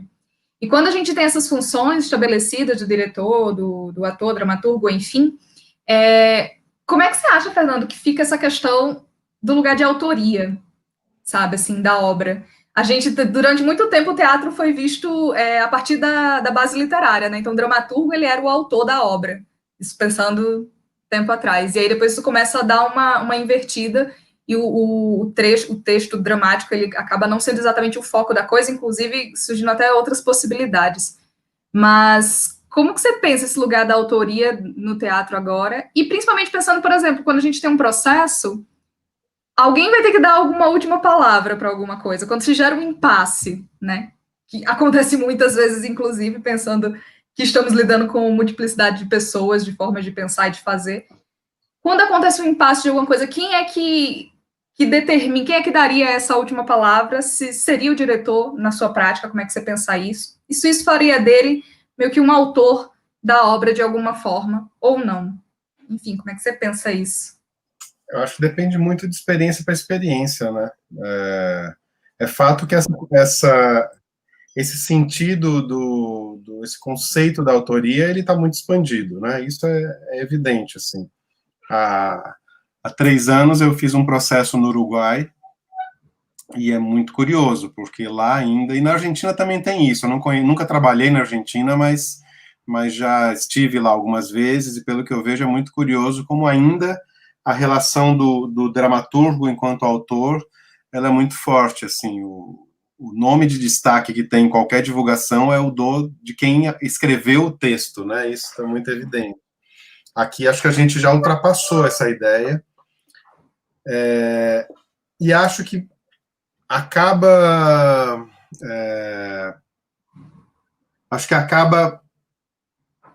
dependendo muito de cada uma das relações, né? É fato que acho que o diretor hoje tem ganho, ou as pessoas têm dado um lugar de centralidade, de importância nos processos, né? Porque quando a gente vai falar dos grandes nomes do teatro mundial, a gente vai falar do Bob Wilson, da Angélica Lidell, da Ariane Minuschini, do Peter Brook, etc, etc. A gente sempre vai falar dos diretores, né? E mesmo, assim, na experiência latino-americana, eu acho que isso você já começa a ter uma ruptura um pouco maior. Porque você pega, por exemplo, o Teatro de Soleil, ele é um coletivo muito reconhecido, mas ainda assim o nome da Ariane Minuschini, e de fato, eu convivi 3 meses lá dentro, assim, são quase 100 pessoas, né, entre do ator ao cozinheiro, são muita gente. E almoçam, comem juntos. Ô, Felipe! Oh. Eu tentei disfarçar aqui, mas não rolou. Pelo menos foi vestido, né? Porque um dia desses vocês viram na live do Porchat com o Boulos, que a mulher do Porchat passou pelada atrás dele. Assim. Nossa, ainda não aconteceu esse momento, mas... Quase aconteceu, mas estava vestido. Esse frio aí em São Paulo já era, né? Mas aí eu acho que se a gente pensar no Brasil, e se pensar no contexto latino-americano em geral, os grupos muitas experiências de grupo têm uma força até maior do que o nome dos seus encenadores, mesmo grupos que têm encenador que tem pulso muito firme e uma linguagem muito clara, um Paulo de Moraes, por exemplo. O nome do Paulo de Moraes, ele está provavelmente no mesmo lugar de divulgação, né, de importância no sentido do que eu estou falando da difusão, não de fato, né, do que o do Armazém, que é o grupo dele, né, acho que, assim como a gente tem grupos que não têm diretores, né, como o Lume, como o Galpão, que são grupos de atores, acho que, nesse sentido, acho que é muito legal essa nossa experiência latino-americana, porque os grupos têm, né, um Miguel Rubio, que é do Yuyascani, do Peru, que é um grupo que ano que vem faz 50 anos, é um grupo muito importante. O Miguel é um dos grandes mestres do teatro mundial. E com todo o peso do nome do Miguel, o Yuyascani vem junto. Não vem apartado, não vem na filinha atrás, né? Vem junto nesse sentido. Acho que isso é um traço muito latino-americano da história. Mas, obviamente, tem experiências e experiências, né? Eu acho que acho que se eu fosse tentar fazer uma leitura do cenário, é uma leitura de uma expansão do conceito mesmo. Eu acho que não ainda tem muitos diretores que trabalham a partir não estou nem falando dos diretores mais antigos que vêm dessa geração, como Gabriel Vilela, como Gerald Thomas, né, aquela galera, alguns ainda estão hoje aí na ativa e tal, mas mesmo um Philipp Hirsch, por exemplo, que já é da minha geração, mais ou menos, né? Não sei exatamente que idade ele tem, talvez um pouquinho a mais, mas você tem uma geração de diretores mais jovens do que esses, né? E que constrói uma ideia de autoria, né? Uma Bia Lessa e etc., que também tem isso, assim. Acho que talvez o traço maior seja essa pluralidade, mas eu acho que é muito importante enaltecer esse traço do teatro latino-americano, que é um traço que dá importância para o coletivo de um jeito que acho que tem muito pouco no resto do mundo, assim, principalmente em Estados Unidos e Europa, né? Sim. Sim, inclusive quando eu estava pensando nessa questão, me veio exatamente isso que você falou mesmo, assim, de, nossa, é engraçado, se a gente começar a pensar essas referências, às vezes, mais europeias, mesmo que a gente saiba que tem o nome de um grupo, o nome de um diretor acaba sendo muito mais tomado como referência, né, como ponto de referência. Inclusive pra gente mesmo que trabalha como diretor, de dizer assim, nossa, me inspiro muito na direção do fulano, do cicrano, enfim. Mas enquanto na ideia do pessoal desse teatro latino-americano, parece que a autoria ela está muito mais associada às grupalidades mesmo, né? A pensar os nomes do lugar, até pela trajetória que a gente tem, no caso, por exemplo, aqui do Brasil, pensando na força que os teatros de grupo começaram a ter, historicamente, mesmo que você tenha uma figura muito, muito forte, muito emblemática de algum diretor, de alguma diretora.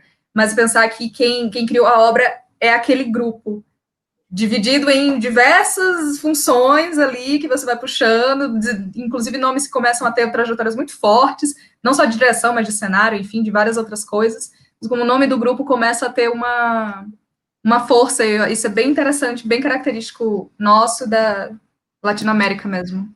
Acho que é pensar, por exemplo, se você pega assim, você não dá para você pesquisar a criação coletiva sem falar em Henrique Buenaventura e Santiago Garcia, né? São dois colombianos que desenvolveram a semente da coisa, podemos dizer assim.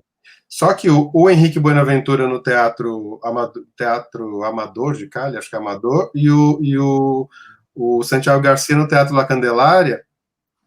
Se a gente está falando em criação coletiva, essas duas figuras que são pesquisadores, são diretores, eles construíram criação coletiva como? Com os seus coletivos. Então, os nomes, eles vêm juntos, né? Ou o Antônio Araújo, se a gente pega o Antônio Araújo em relação ao processo colaborativo, é Teatro da Vertigem, né?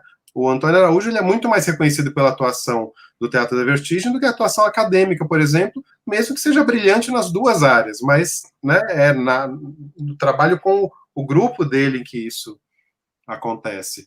E deixa eu aproveitar, já que eu citei isso, fazendo um link, eu queria, já que a gente está falando em mediação, né, do diretor enquanto mediador de forças e etc., eu queria saber como é que a Heloísa media a Heloísa diretora e a Heloísa acadêmica. Nossa! Uma pergunta assim, básica. A crise da vida. Cara, mas eu acho que assim, na verdade, tá uma sobreposta à outra, sabe, assim, porque a minha forma de criar, eu até falo assim, de tipo, cara, eu não faço, sei lá, mestrado, doutorado para o meu trabalho como artista. Não necessariamente para ser uma professora acadêmica XYZ, enfim, para mim isso pode ser que seja, pode também não ser, não é o ponto para mim. Mas como que a minha trajetória no mestrado e no doutorado, as pesquisas que eu desenvolvo, elas compõem a Heloísa encenadora, né? Então, para mim, e até porque os meus próprios processos são processos muito que passam por esse lugar da pesquisa que vai se assemelhar à pesquisa acadêmica no sentido de muita leitura, de articulando referência, de ir colocando as referências diante de mim e articulando elas na minha própria cena. de ir experimentando a pesquisa, não só enquanto, assim, não é somente uma revisão bibliográfica, mas também como é que eu vou pegando esses procedimentos, essas formas de ver, essas formas de organizar, e vou experimentando e sugerindo outras, e documentando isso, e juntando isso. Às vezes eu tenho, inclusive, o hábito, assim, eu registro muito os meus ensaios, muito, assim, de tirar muita fotografia, de filmar muita coisa, de gravar muita coisa, de anotar muita coisa, e às vezes, quando termino o processo, já estreiei, eu vou lá pegar todas as fotozinhas que eu fui, aí organizo, aí faço um texto que não é nem para publicar em canto nenhum, é como se eu estivesse conversando comigo mesma, assim. Então, eu acho que eu fico tanto nesse esforço de ir reorganizando o meu pensamento, reorganizando o material que eu estou pesquisando, reorganizando o material que aparece diante da própria cena, e surge muita coisa trazida pelas artistas que estão trabalhando comigo, né? Tanto de proposição de cena em si, quanto de inquietação, de provocação, de subversão e tal.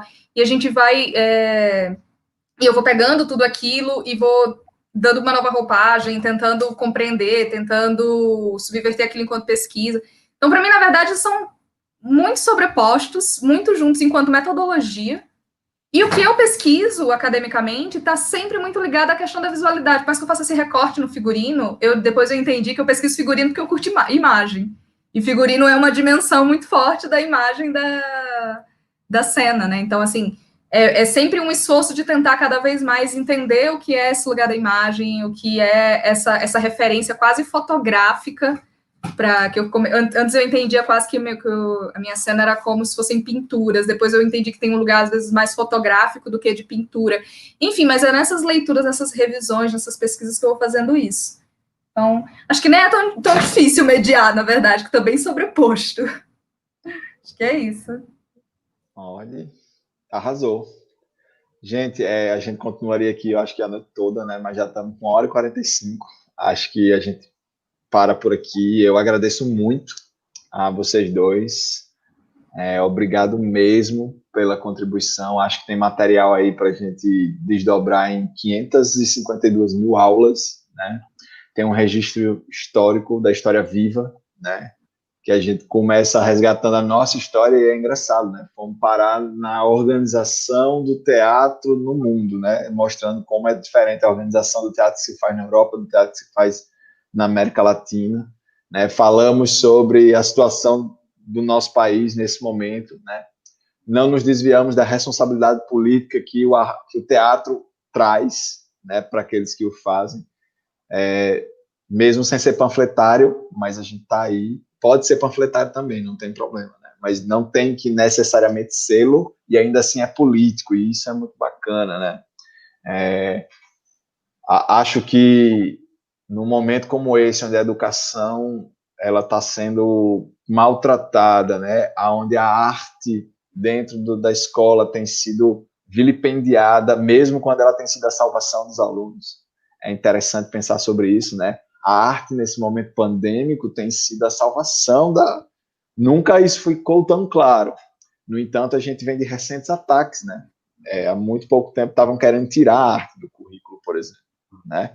E aí, tem um momento como esse, para mim, é um momento de dizer assim, olha como isso é importante, olha como a gente pode fazer com carinho, com cuidado, e como isso precisa ser bem feito, né?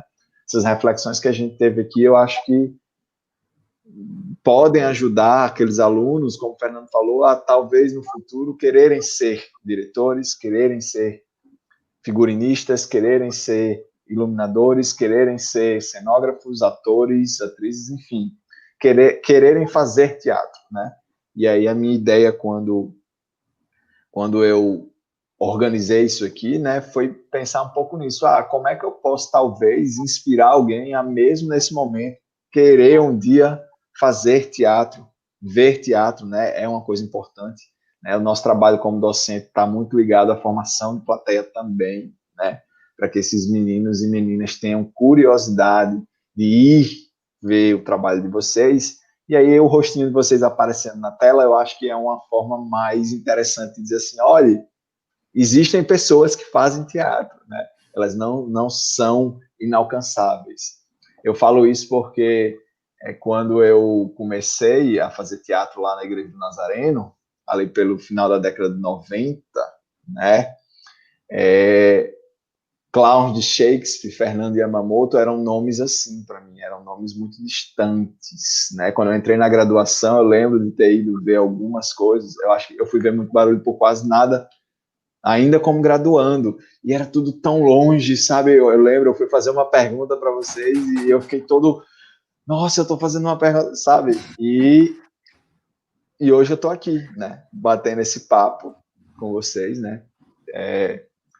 Tendo esse privilégio, isso é muito bacana, e quem sabe um dia esses alunos também não cheguem aí, a ideia é essa. Então, meu muito obrigado desde já, 2 minutinhos para as considerações finais de cada um, e a gente encerra por aqui, desejando que a gente saia dessa pandemia logo para voltar a fazer o que a gente gosta de fazer, que é estar junto, né? Que é bater papo, que é ir para o teatro e depois ir para o bar, bater um papo, tomar uma cerveja, falar sobre encenação, falar sobre essas coisas. Obrigado. Eu acho que, enfim, agradecer muito, assim só não foi melhor, porque seria muito bom estar com todas as carinhas de todos os alunos e alunas aqui, e a gente batendo um papo, mas, bom, Elo agora está em São Paulo, né, por um tempo, mas eu ia me oferecer junto, ia te oferecer também junto comigo, Elo, mas pelo menos eu, por enquanto, depois de vacina, depois de sair, a gente pode fazer um encontro presencial aí.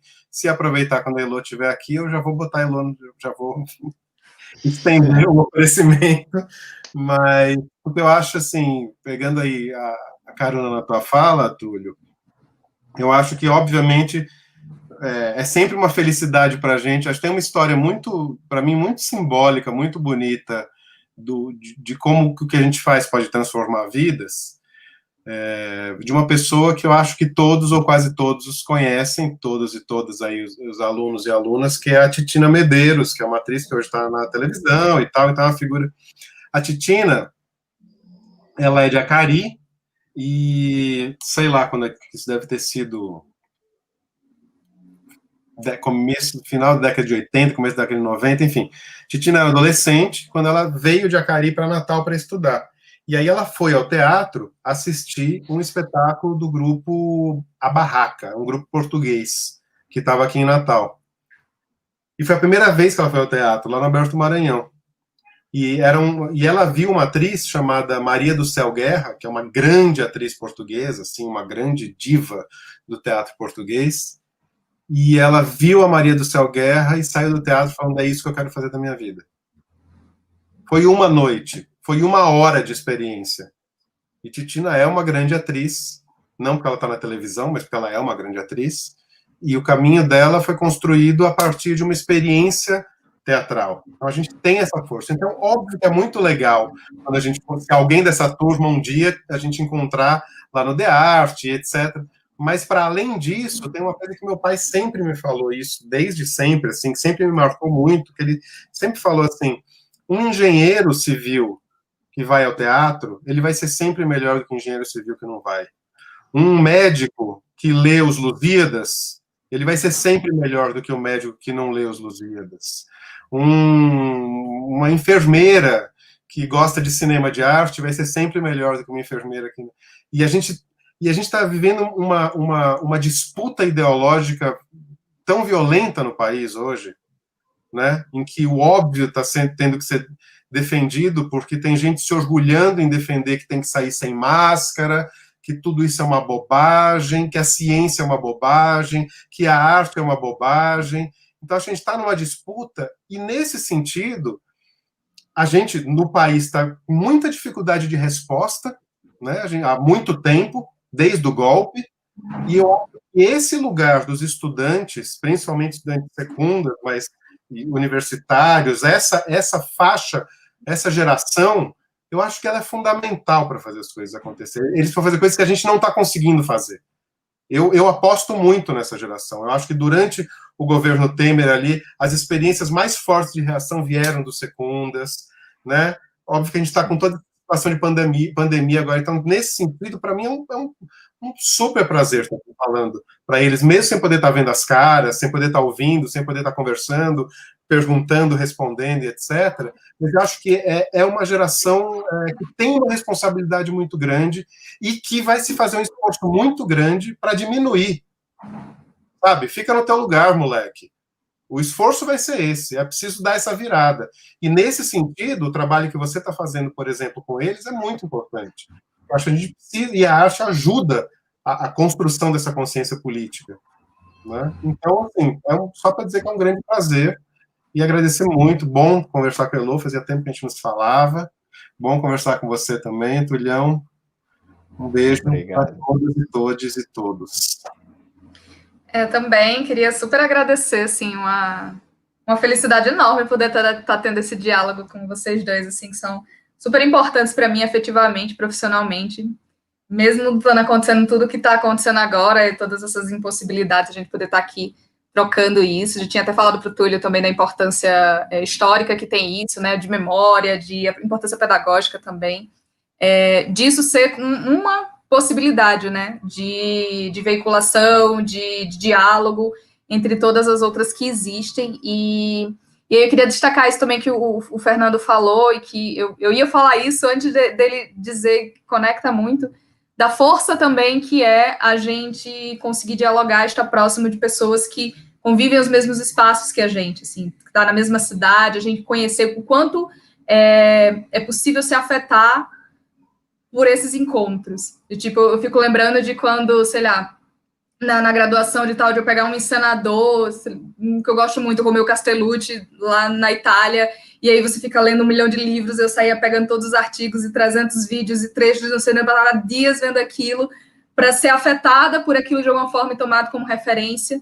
Mas, às vezes, tipo, eu lembro do primeiro dia que eu fiz o Lab Class lá com o Fernando na área de direção, e de que o Fernando fez uma pergunta, que pode ser a coisa mais simples do mundo, às vezes parece besta, de tipo, que ele perguntou pra gente o que era a função de um diretor, e essa pergunta me afeta, assim, profundamente até hoje, sabe, assim, com uma força imensa, sabe, parece besta, parece simples, mas promovida pelo encontro de estar ali partilhando o mesmo espaço-tempo, pela força que tem esse encontro de existências, o quanto que isso, às vezes, afeta muito mais do que 300 livros que você lê de alguma coisa, sabe? Lembrando do Macarius que eu citei no início da conversa da gente, de que eu lembro na sala de aula do Macarius fazer uma fala, assim, dele dividir o espaço entre aqui, o espaço cênico, assim, e o público ali, e do quanto essa divisão que ele fez, talvez, nem sei se é acidental, assim, não acidental, mas, tipo, sem nem imaginar, talvez, a proporção que aquilo podia tomar no corpo do outro, mas de dividir, de fazer um quadrado para o ator atuar,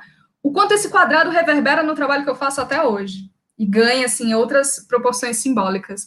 Então, é muito importante a gente saber que as pessoas trabalham com aquilo que a gente está fazendo também na mesma cidade da gente, tudo mais, trocar com essas pessoas vivas ali naquele momento, compartilhando o contexto com a gente, é super importante para a gente se compreender também.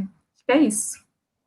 Pois tá, muito obrigado, e até a próxima, a gente se encontra aí, né, pelas ruas da cidade, quando puder sair, pelos bate-papos ao qual fomos chamados, enfim. Obrigado mesmo, de coração. Um beijo e boa noite. Valeu.